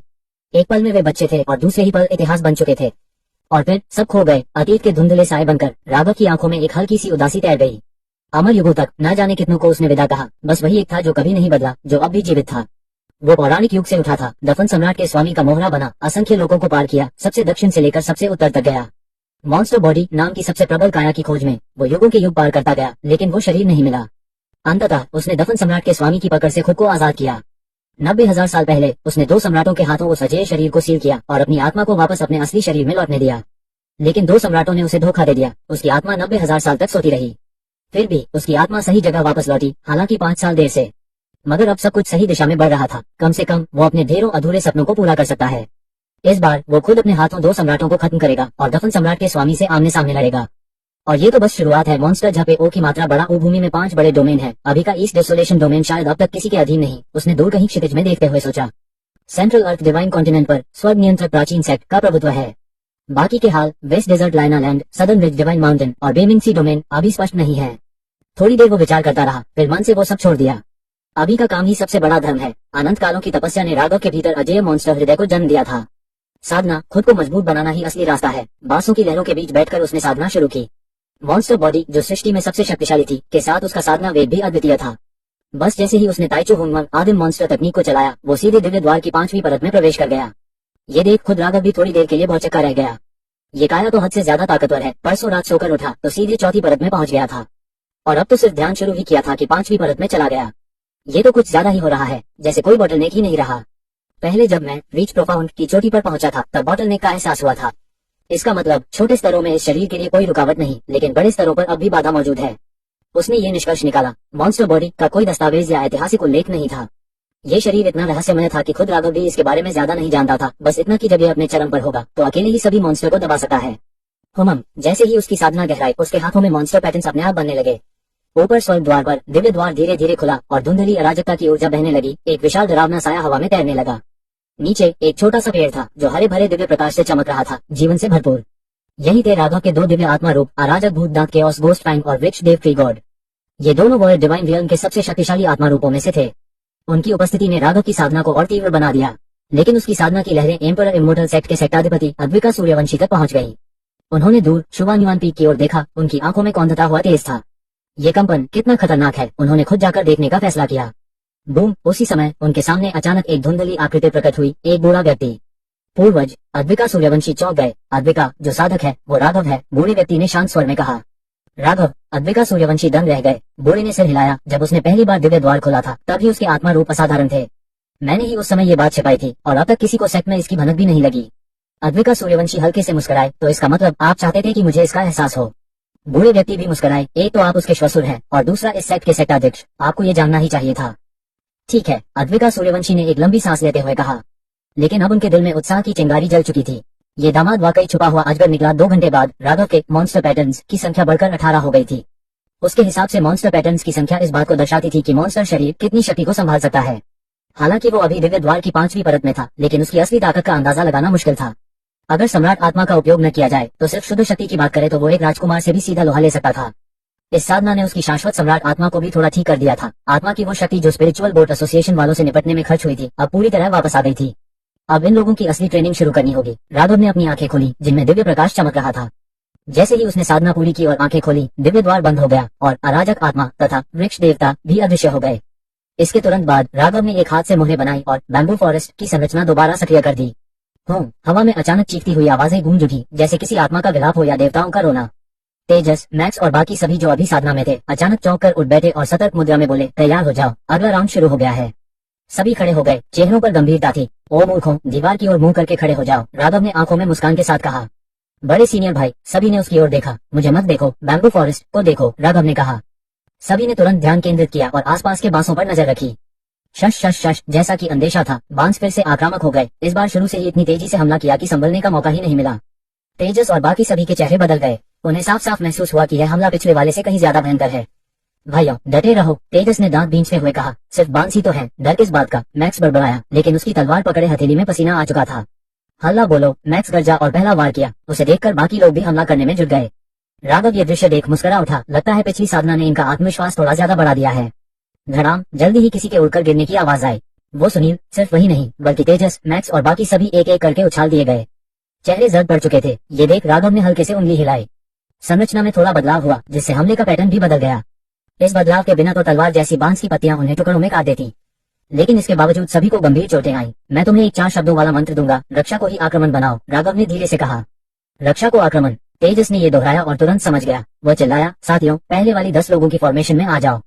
पिछले 2 घंटे की ट्रेनिंग में उन्होंने सामूहिक रक्षा करके ही स्थिति संभाली थी। इस बार जल्दबाजी में हमला करके खुद को ही नुकसान पहुंचाया। राघव की सलाह से उन्हें होश आया और अब वे रक्षा की मुद्रा में वापस लौट आए। ये देखकर राघव ने फिर से उंगली हिलाई और संरचना दोबारा सक्रिय हुई। इस बार हमला और भी तीव्र था, जिससे बचने का कोई रास्ता नहीं था, सीधे सीधे झेलना पड़ा। और तभी राघव का गंभीर स्वर गूंजा, याद रखो, ये जीवन मरण की परीक्षा है। ये मत सोचो कि हर बार मैं हमले को तुम्हारे अनुसार धीमा कर दूंगा। 3 मौके मिलेंगे, आज पहले दिन ही 2 मौके खत्म कर चुके हो, अब सिर्फ 1 बचा है। अगर फिर गलती की तो परिणाम भुगतने पड़ेंगे। क्या तुम वाकई उस तरह के बेकार लोग हो जो दीवार के सहारे भी खड़े न हो सके? ये तुम्हें खुद साबित करना है। राघव के शब्द वज्र की तरह सभी के दिलों पर गिरे। 3 मौके और 2 तो पहले दिन ही खर्च हो गए। अब कोई चूक नहीं कर सकता, अगली बार मौत सामने खड़ी होगी। ये सोचकर ज्यादा बातों में भरोसा करने सुनी जैसे लोग भी अब पूरी ताकत से जुट गए। जीवन मरण की बात हो तो कोई भी किस्मत पर नहीं छोड़ता। अब जब सब पूरी तरह एकाग्र हो गए, राघव चुप हो गया। जो असर चाहिए था वो मिल चुका था, अब बस अभ्यास करना था। जल्द ही 2 घंटे बीत गए। तेजस और बाकी सभी की तलवारें पसीने से भीगी हथेलियों में थी। शरीर घायल और थके हुए थे, पर कोई भी गिरा नहीं। अच्छा किया, आज के लिए इतना काफी है। राघव ने हाथ हिलाया और संरचना अपने आप बंद हो गई। अरे बाप रे, जान ही निकल गई। मैक्स जमीन पर धड़ाम से गिरा, बुरी तरह हौंफते हुए। तेजस चुपचाप एक बांस के पास जाकर बैठ गया और एक औषधि निकालकर साधना में लग गया। मैक्स और बाकी जो जमीन पर पड़े थे, वे भी उसे देखकर तुरंत उठ बैठे और औषधि लेकर साधना करने लगे। इतनी जल्दी भी क्या है? मैक्स बड़बड़ाया। जल्दी है ही, एक और गलती हुई तो सीधे मौत, मैक्स ने हंसते हुए कहा। और तू हंस कैसे सकता है? मैक्स ने आंखें तरली। अभी की साधना में बहुत कुछ समझ में आया, मैक्स ने थकान भरी मुस्कान के साथ कहा। मैक्स ने बाकी लोगों को देखा, सबके चेहरे अलग थे, पर एक चीज कॉमन थी, एक तरह की शांति, जैसे सबने कुछ समझ लिया हो। मैक्स ने भी चुपचाप औषधि निकाली, नीली और बड़बड़ाया, क्या सिर्फ मैं ही ऐसा हूँ जिसे कुछ नहीं समझ आया? हरगिज नहीं, मुझे भी पीछे नहीं रहना। ये सोचते हुए वो भी साधना में जुट गया। इस बार किसी ने शिकायत नहीं की कि साधना कितनी थका देने वाली थी। सभी ने अपनी मर्जी से साधना शुरू कर दी। जब उन्होंने आंखें खोली तो अंधेरा हो चुका था, बीच में अलाव जल रहा था और मांस भुनने की खुशबू हवा में तैर रही थी। सभी चौंक गए, ये कौन सा भुना मांस है? मैक्स की आंखें चमक उठी जब उसने राघव के हाथ का भुना मांस देखा और लार टपकने लगी। राघव ने भुना मांस उसकी ओर फेंका। लंबी साधना उबाऊ हो जाती है, कुछ खाने से ताकत मिलती है। मैक्स ने लपक कर मांस पकड़ा, होंठ चाटे और जल्दी से एक बड़ा कौर लिया। उसका चेहरा आनंद से भर गया। क्या स्वाद है! ये देख तेजस, मैक्स और बाकी भी ललचा गए और अलाव के पास आ गए। मांस वहाँ रखा है, खुद काटो, खुद भुने, मसाले भी खुद ही लो, राघव ने इशारा किया। सबने देखा, बगल में पहाड़ जैसा कुछ पड़ा था। ध्यान से देखा तो वो एक दैवी पवन बकरी थी। ये पहाड़ी जानवर बहुत तेज होता है, जिसे पकड़ना भी मुश्किल होता है, यहाँ तक कि अभिलेख रेलम के साधक भी मुश्किल से पकड़ पाते हैं। इसका मांस बहुत बढ़िया होता है और केवल ऊपरी देशों के टॉप रेस्तरां में मिलता है। भाई, तू तो कमाल कर गया, मैक्स ने थम्स अप दिया। बाकी सब भी हैरान थे। इस स्तर का जानवर और वो भी दिव्य द्वार स्तर का साधक पकड़ लाए, सच में काबिल ए तारीफ। अच्छे से खा लो, क्योंकि कल की साधना और भी डरावनी होगी, राघव ने मुस्कुराते हुए कहा। ये सुन सबका चेहरा लटक गया, लेकिन कोई कुछ बोला नहीं। कल की कल देखेंगे, अभी तो दावत उड़ाओ। मैक्स खाने में जुट गया। अरे सुअर, थोड़ा धीरे खा, मैक्स बगल में बैठा ताना मारता रहा। नहीं खाना तो दे दे, जितना ज्यादा खाऊंगा उतनी ज्यादा साधना कर पाऊंगा, मैक्स ने जवाब दिया। किसने कहा मैं नहीं खा रहा? मैक्स ने घूरते हुए फुसफुसाया, मैंने कभी दैवी पवन बकरी नहीं खाई। उस रात तेजस के लिए बेहद खास रही। वहाँ मौजूद ज्यादातर लोगों ने पहले कभी दैवी पवन बकरी का स्वाद नहीं चखा था और इस बार उन्होंने दिल खोलकर खाया। उस भुने मांस की खुशबू बैम्बू फॉरेस्ट से उड़ती हुई पिछले पहाड़ को पार कर श्वन्युवान पीक तक पहुंच गई। श्वन्युवान पीक पर बहुत से शिष्यों ने यह खुशबू सूंघ ली। कई लोग उस खुशबू के पीछे पीछे पिछली पहाड़ी के बैम्बू फॉरेस्ट तक पहुंच गए और वहाँ का नजारा देखकर दंग रह गए। कोई बैम्बू फॉरेस्ट में बारबेक्यू कर रहा है? क्या ये नियमों के खिलाफ नहीं है? बकवास है ये, हमें इसकी शिकायत करनी चाहिए। कितना बेहुदा व्यवहार है, एक शिष्य गुस्से में बोला। अगर वाकई बेहुदा होता तो हम सब यहाँ आते क्यों? दूसरे ने आंखों में एक चमक के साथ जवाब दिया। सच तो ये था कि उन्हें भी मन में लालच हो रहा था, वो भी उस स्वाद में हिस्सा पाना चाहते थे, लेकिन जब उन्हें पता चला कि वो खुशबू बैम्बू फॉरेस्ट से आ रही है तो सभी चौंक गए। बैम्बू फॉरेस्ट में यूं ही घुसना मना है, बहुत मुमकिन है कि अंदर गए तो बाहर नहीं निकल पाओगे। क्या कोई साथी अंदर फंस गया है और ये किसी मदद का इशारा है? बकवास, बैम्बू फॉरेस्ट में भला ऐसा कौन सा जीव है? बिल्कुल, सभी ने एक दूसरे की ओर देखा और सहमति में सिर हिलाया। रात के इस समय तुम सब यहाँ क्या कर रहे हो? तभी अंधेरे में एक सख्त आवाज गूंजी। सभी शिष्य चौंक गए और तुरंत झुक कर बोले, प्रणाम हॉल मास्टर सुन।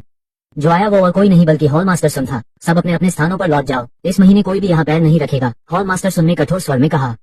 जी, शिष्य अन्य मन से लौटने लगे। सभी के जाने के बाद हॉल मास्टर सुन ने होंठ चाटे और बैम्बू फॉरेस्ट की गहराई में लालसा भरी निगाह से देखा, बुदबुदाया, दैवी पवन बकरी का स्वाद, कितने समय बाद सूंघा है ये। हॉल मास्टर सुन अच्छी तरह जानते थे कि इस समय बैम्बू फॉरेस्ट में केवल राघव और उसके साथी ही थे, यानी ये दैवी बकरी वही लोग ढूंढ रहे थे। साधना हुई कहाँ, सारा ध्यान तो खाने पर है। हॉल मास्टर सुन ने सिर हिलाया, ज्यादा सोचे बिना वहां से निकल गए। रात बीत गई। सुबह होते होते खबर फैल गई कि राघव, तेजस, मैक्स, सुनील और बाकियों को लेकर बैम्बू फॉरेस्ट में साधना कर रहा है। हालांकि शून्यवान पीठ के शिष्यों के मुताबिक असल में तो वो लोग वहां बारबेक्यू कर रहे थे, साधना नहीं।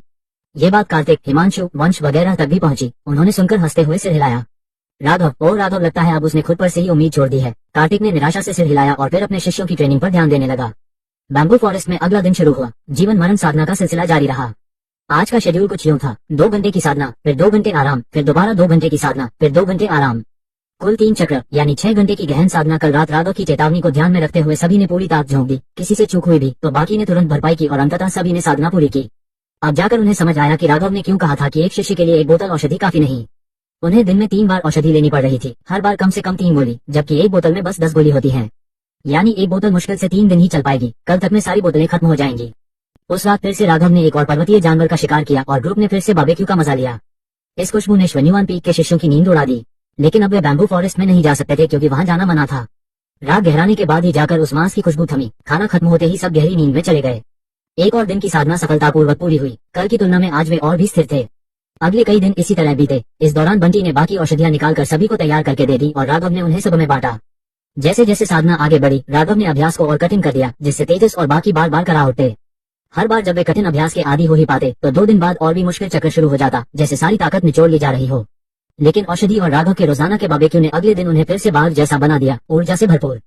हर दिन वे अपनी ताकत को बढ़ता हुआ महसूस करते। 10वें दिन तेजस दिव्य द्वार की 9वीं परत में पहुंच गया। ये खबर सभी के लिए खुशी लेकर आई और सब में नया जोश भर गया। 12वें दिन मैक्स 8वीं परत में पहुंचा, सुनील 6ठी परत में और 2 और शिष्य 7वीं परत में। 15वें दिन बाकी बचे सभी 5 शिष्य भी 8वीं परत में पहुंचे। 22वें दिन सुनील ने 7वीं परत पार की। ये तकियां जैसे छलांगे लगाना हो, सबको ऐसा लग रहा था जैसे कोई सपना देख रहे हो। 23वें दिन तेजस दिव्य द्वार के चरम शिखर पर पहुंच गया। अब सिर्फ एक दिन बचा था मुकाबले में। उस दिन सभी रोज की तरह उठे और साधना की तैयारी करने लगे। मेरे साथ चलो, राघव ने कहा और तेजस व बाकी को साधना में नहीं बैठने दिया, बल्कि उन्हें बैम्बू फॉरेस्ट के बाहर ले गया। सभी थोड़ा चौंके। क्या एक दिन अभी बचा नहीं था? भाई, लड़ाई तो कल है ना? मैक्स पूछ बैठा। 23 दिन से तुम लोग लगातार खुद को इतना ज्यादा खींच रहे हो, आखिरी दिन थोड़ा रिलैक्स कर लो, मस्ती कर लो, राघव ने मुस्कुराते हुए कहा। इतने दिन की गहन साधना ने उन्हें मजबूत कर दिया था। अब एक दिन की छुट्टी कोई नुकसान नहीं पहुंचाएगी। काम और आराम का संतुलन जरूरी है। भाई, क्यों ना आज भी साधना करें? अब तो मुझे सच में लगने लगा है कि हम जीत सकते हैं, तेजस बोला। हाँ भाई, अब हम काफी मजबूत हो चुके हैं, लड़ाई लायक तो हो ही गए हैं, मैक्स ने भी हामी भरी। लंबे समय की साधना ने अब उनके मॉन्स्टर मन को मजबूत बना दिया था। अब वो पहले जैसे नहीं थे, जब लड़ने से पहले ही हार मान लेते थे। अब शून्यवान पीक की हार मानने वाली सोच गायब हो चुकी थी। तो फिर तुम्हारी मर्जी, राघव ने हल्की मुस्कान के साथ कहा और ज्यादा कुछ नहीं बोला। इनके अंदर का मानसिक बदलाव उसकी योजना का ही हिस्सा था। कल सुबह लेटियन एरिना में मुझसे मिलना, और हाँ, कृपया बैम्बू फॉरेस्ट में मर मत जाना। इतना कहकर राघव वहां से चला गया। बड़े भाई को सम्मान सहित विदा, सभी ने झुककर कहा। कुछ ही देर में राघव की परछाई भी ओझल हो गई। बैम्बू फॉरेस्ट में एक बार फिर हलचल शुरू हो गई। अरे नहीं, उसी वक्त मैक्स ने अपना माथा पीटा और बोला, अबे यार, भाई तो चला गया, अब कल बाहर कैसे निकलेंगे? ये सुनकर सबके दिल को एक झटका सा लगा। अब उन्हें एहसास हुआ, सच में भाई के बिना रास्ता कौन दिखाएगा? कल रास्ता अपने आप खुल जाएगा। तभी हवा में राघव की आवाज गूंजी, ये शब्द जैसे कोई भरोसे की औषधि हो। सभी शांत हो गए और फिर एक नया अभ्यास शुरू हो गया। सभी युद्ध मुद्रा में आ गए, आंखों में तेज था। शश शश शश, तलवारों की ऊर्जा बारिश की तरह बरसने लगी। स्वर्ग विदारक अरेंजमेंट, तेजस ने गरज कर कहा और सबसे आगे आया। हाँ, सभी एक साथ चिल्लाए। उड़ने वाली तलवारें हाथ में लेकर लोहे के घेरे जैसी एक अजय बना दी, जो उस तेज तलवार ऊर्जा की बौछार को रोकने लगी। उधर राघव अब बैम्बू फॉरेस्ट से निकल चुका था और आराम से सम्राट पीक की ओर बढ़ रहा था। रास्ते में कई लोग उसे देखकर कानाफूसी कर रहे थे। अरे वाह, आखिरकार बड़े भाई ने बाहर निकलने की हिम्मत कर ही ली। हाँ, मैं तो सोच रहा था कि शायद कल लड़ाई से पहले तक छिपा ही रहेगा। लगता है अब उसे समझ आ गया है कि मुख्य शिष्य की कुर्सी उससे छिनने वाली है, तो सोचा आज आखिरी दिन की आजादी जी ली जाए। कई शिष्य हंसने लगे। कुछ लोग उसे दया की निगाह से देख रहे थे, मगर कुछ बोले नहीं। जब से राघव एम्पर इमोर्टल सेक्ट में आया है, तब से लगातार उपहास और अपमान झेल रहा है। उसे फर्क नहीं पड़ा, लेकिन कुछ लोगों को इस तरह की बातें करने में मजा आता था। कमजोर लोग हमेशा और कमजोरों को नीचा दिखाकर खुद को मजबूत महसूस करते हैं। इससे साफ होता है कि उनके अंदर आत्मविश्वास की कमी है। राघव एक पल को रुका, उनकी ओर देखा और हल्की मुस्कान के साथ बोला, सच्ची बात यह है कि जब आप कमजोर हो तब खुद को बेहतर बनाने के तरीके ढूंढें या दूसरों को ऊपर उठाने की सोचें, ना कि उनका मजाक उड़ाएं। मैं जब भविष्य में व्याख्यान दूंगा तो इन्हीं बातों पर चर्चा करूंगा। कमजोर लोग अक्सर अपने से और भी कमजोरों में आत्मविश्वास खोजते हैं और यही बात उनके भीतर की असुरक्षा को दर्शाती है। राघव चलते चलते रुक गया, DSCPLES की ओर देखा और हल्की सी मुस्कान के साथ बोला, सच्ची ताकत तब दिखती है जब इंसान अपनी कमजोरी के समय में भी खुद को बेहतर बनाने की सोच रखता है और दूसरों का मजाक उड़ाने की बजाय उनकी मदद करने की इच्छा रखता है। आने वाले समय में जब मैं उपदेश दूंगा तो इन्हीं बातों पर बात करूंगा। इतना कहकर राघव वहां से चला गया। उसके जाते ही DSCPLES हंसते हुए आपस में बातें करने लगे। राघव को क्या हो गया है यार, ये कैसी गहरी गहरी बातें करने लगा है। कमजोरों में आत्मविश्वास ढूंढना, अरे भाई जो थोड़ा कम कमजोर है वही तो ताकतवर कहलाएगा ना उनके लिए। मुझे तो लगता है ये खुद ही बहुत कमजोर हो गया है, इसलिए ऐसी बातें करके अपने लिए बहाने बना रहा है। कई DSCPLES ने उसकी बातों को हंसी में उड़ा दिया। हालांकि कुछ DSCPLES चुप हो गए और उनके चेहरे पर हल्का सा बदलाव दिखा। शायद राघव की बातों का असर थोड़ा बहुत हुआ था, लेकिन राघव को इन सबकी कोई परवाह नहीं थी। वो सीधे सम्राट शिखर एम्परर पी की ओर बढ़ गया। राघव न ज्यादा तेज चल रहा था, नहीं बहुत धीरे, इसलिए सम्राट शिखर तक पहुंचने में उसे दिन भर का वक्त लग गया। रास्ते में कई और शिखरों के DSCPLES भी मिले जो उसे देखकर पत्तियां कसने लगे। ज्यादातर का कहना यही था कि राघव में खुद ताकत की कमी है, इसलिए उसने सूझबूझ से सबसे कमजोर यानी शून्यवान शिखर के DSCPLES को चुना। ऐसी बातें फैलाना साफ दिखा रहा था कि कोई जानबूझकर उसका मनोबल तोड़ने की कोशिश कर रहा है। राघव को सोचने की जरूरत ही नहीं पड़ी, वो अच्छी तरह जानता था कि इसके पीछे कार्तिक, हिमांशु और वंश का ही हाथ है। ये तीनों पूरी ताकत से मुख्य शिष्य CHEFDSC प्ले की जगह हथियाने की कोशिश कर रहे थे। अगर ये सच में एम्परर इमॉर्टल सेक्ट की भलाई चाहते हैं तो ठीक है, लेकिन अगर किसी के मन में कोई और मंशा है तो फिर उसे मुझसे सख्ती झेलनी पड़ेगी, राघव ने मन ही मन सोचा। राघव, तभी बगल से किसी ने तेज आवाज में पुकारा। राघव ने मुड़कर देखा तो मुस्कुरा पड़ा। क्या हुआ? रीना भागती हुई आई और मजाक में उसे मुक्का मारा। चेहरा थोड़ी झुंझलाहट से भरा था। कहाँ गायब थे इतने दिन? संयम साधना कर रहा था, राघव ने आंखें घुमाकर कहा। संयम? रीना ने उसे घूरते हुए कहा। मुझे तो लगता है जब से तुम्हारी याददाश्त लौटी है तुम झूठ बोलने में और भी एक्सपर्ट हो गए हो। पूरे सेट को पता है तुम क्या कर रहे थे और तुम अब भी कह रहे हो कि साधना कर रहे थे। क्या कर रहा था? राघव ने मासूमियत से पलकें झपकाई। खुद ही बताना पड़ेगा क्या कि बैम्बू फॉरेस्ट में जाकर हर रोज मीट ढूंढ रहे थे? अब तो सबको पता चल गया है, रीना ने चिढ़कर कहा। अच्छा, राघव हल्की मुस्कान देकर चुप हो गया, कुछ और नहीं बोला। दीदी कहाँ है? राघव ने पूछा। अब पूछने की फुर्सत मिली। रीना का चेहरा फिर गुस्से से भर गया। जब तुम की बैम्बू फॉरेस्ट में मौज मार रहे थे उस दौरान कार्तिक, हिमांशु, वंश ये सब दीदी के पीछे पड़े हुए हैं। दीदी ने साफ कहा कि वो एकांत में साधना करना चाहती है, फिर भी ये लोग अलग अलग बहानों से अपने प्यार का इजहार करने चले आते हैं। तुम्हें अंदाजा भी नहीं है, उनकी बातें सुनकर तो उल्टी आ जाती है। तुम्हारा क्या प्लान है? राघव ने हल्की मुस्कान के साथ पूछा। क्या? रीना कुछ समझ नहीं पाई। दीदी कहाँ है? राघव ने फिर पूछा। मिस्टिक आइस केव मेंशन में। और कहाँ? राघव ने बिना कुछ कहे घूमकर चलना शुरू कर दिया। अरे कहाँ जा रहे हो? रीना ने पीछे से पूछा। दीदी से मिलने, राघव ने आंखें घुमाकर कहा।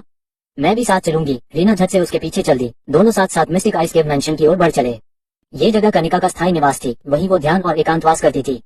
लेकिन इस वक्त उस जगह के बाहर DSCPLES की भीड़ जमा थी। पवित्र कन्या, मैं तारे बन जाऊं और आप चांद, रात दर रात हमारी रोशनी एक साथ चमके। मैं नहीं चाहता कि हम साथ बुढ़ापे तक पहुंचे, बल्कि हर सुबह साथ बिताने की कसम खाएं। हिमांशु बाहर खड़ा होकर ये पंक्तियां जबरन भावुक होकर सुना रहा था। वाह! आसपास के DSCPLES तालियां बजा रहे थे और उसकी तारीफ कर रहे थे। हिमांशु का आत्मविश्वास और बढ़ गया। आपको देखना याद करने से भी ज्यादा दर्दनाक है। जो सिर्फ भावना है वो रिश्ता नहीं कहलाता। इतना कहकर हिमांशु ने अपनी आस्तीन से छोटी छोटी पंक्तियां पढ़ी जिन्हें उसने वहीं लिखा हुआ था। फिर उसने और भी ज्यादा नाटकीय अंदाज में कहा, ये प्यार भले ही एक याद बनकर रह जाए, लेकिन इस पर यह पहले ही खो गया है। भाई हिमांशु तो बड़े शायर निकले। पवित्र कन्या तो जरूर उनकी भावनाओं से प्रभावित होंगी। बाकी DSCPLES भी ठिठोली कर रहे थे। हिमांशु खुद भी अंदर ही अंदर खुश हो रहा था, सोचते हुए भाई वेन तो सच में ज्ञानी है। उसे उन कविताओं का मतलब ठीक से समझ नहीं आता था, लेकिन उसे लगता था कि उनमें गहराई है। भाई वेन, कुछ और पंक्तियां हो तो बताओ न, हिमांशु ने धीरे से वैभव से कहा। वैभव ने सिर हिलाते हुए कहा, भाई बात पंक्तियों की संख्या की नहीं, भावना की सच्चाई की है। जो कहना था वो कह दिया, अब सब कुछ अपने आप हो जाएगा। बिल्कुल सही बात। हिमांशु ने सहमति में सिर हिलाया और चुप हो गया। हिमांशु, ये क्या बकवास कर रहे हो? तभी एक आवाज हवा में गूंजी। कोई तलवार पर उड़ता हुआ आया। वो थे समीर और विमल। बोलने वाला था समीर। उन्हें देखकर हिमांशु का चेहरा सख्त हो गया। तुम दोनों यहाँ क्यों आए हो? तुम्हें पता नहीं कि पवित्र कन्या साधना कर रही है? समीर और विमल ने अपनी तलवारें नीचे उतारी और हंसते हुए बोले। पवित्र कन्या साधना कर रही है और तुम क्या कर रहे हो? उन्हें जानबूझकर परेशान कर रहे हो। हिमांशु ने नाक चढ़ाकर कहा, मैंने कल ही उनसे कह दिया था कि मैं अपनी भावनाएं जाहिर करने आऊंगा और उन्होंने हाँ भी कहा था। हाँ कहा था? उन्हें तो तुम्हारी परवाह ही नहीं है, विमल ने हंसते हुए चिढ़ाया। तो तुम लोग क्या कर रहे हो यहाँ? हिमांशु ने तिरस्कार से पूछा। हम तो बस उनकी साधना की हालत देखने आए हैं, तुम्हारे लिए नहीं आए, समीर ने हाथ बांधकर कहा। इन लोगों के बीच पहले से ही टकराव था और अब जब सब एक ही लड़की के पीछे पड़े थे तो तनाव और बढ़ गया था। अगर कल का मुकाबला न होता तो शायद अभी तक लड़ाई हो चुकी होती।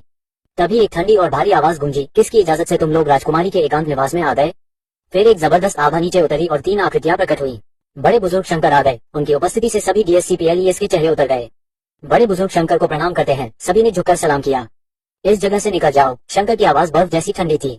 हिमांशु, समीर और बाकी सभी का चेहरा खराब हो गया। बड़े बुजुर्ग शंकर आमतौर पर किसी चीज में दखल नहीं देते थे, आज अचानक क्यों आ गए? ये देखो। तभी उनकी नजर शंकर के पीछे खड़े 2 लोगों पर पड़ी। उनमें से एक था राघव। राघव ने हाथ जेब में डाले, ठंडी निगाह से उन्हें देखा और धीरे से कहा, किसकी इजाजत से तुम लोग मेरी पत्नी की साधना में खलल डाल रहे हो? 3 सांसों के अंदर यहाँ से चले जाओ, वरना अनुशासनात्मक कार्रवाई झेलनी पड़ेगी। तुम होते कौन हो हमें यहाँ से भगाने वाले? समीर ने घृणा से हंसते हुए कहा। विमल, हिमांशु और बाकी सब भी हंसने लगे। राघव की बात को बिल्कुल भी गंभीरता से नहीं लिया। मुख्य शिष्य के नाते राघव ने हल्के स्वर में कहा, मुख्य शिष्य, वो पद तो कल से हमारा होगा, तुम्हें लगता है हम डर जाएंगे? विमल हंसा। हिमांशु ने भी मजाक उड़ाती मुस्कान दी। अब पूरे सेक्ट में कौन राघव को मुख्य शिष्य मानता था? 6 बार की हार और की बैम्बू फॉरेस्ट वाला मीट कांड, सबके बाद लोग समझ चुके थे कि राघव ने खुद ही पद छोड़ दिया है। लेकिन अब वो अचानक सामने आकर अपना टाइटल दिखाने लगा और जाहिर था कि कोई उसकी बात नहीं मानेगा। बड़े बुजुर्ग शंकर, राघव ने हल्के से पुकारा। बूम!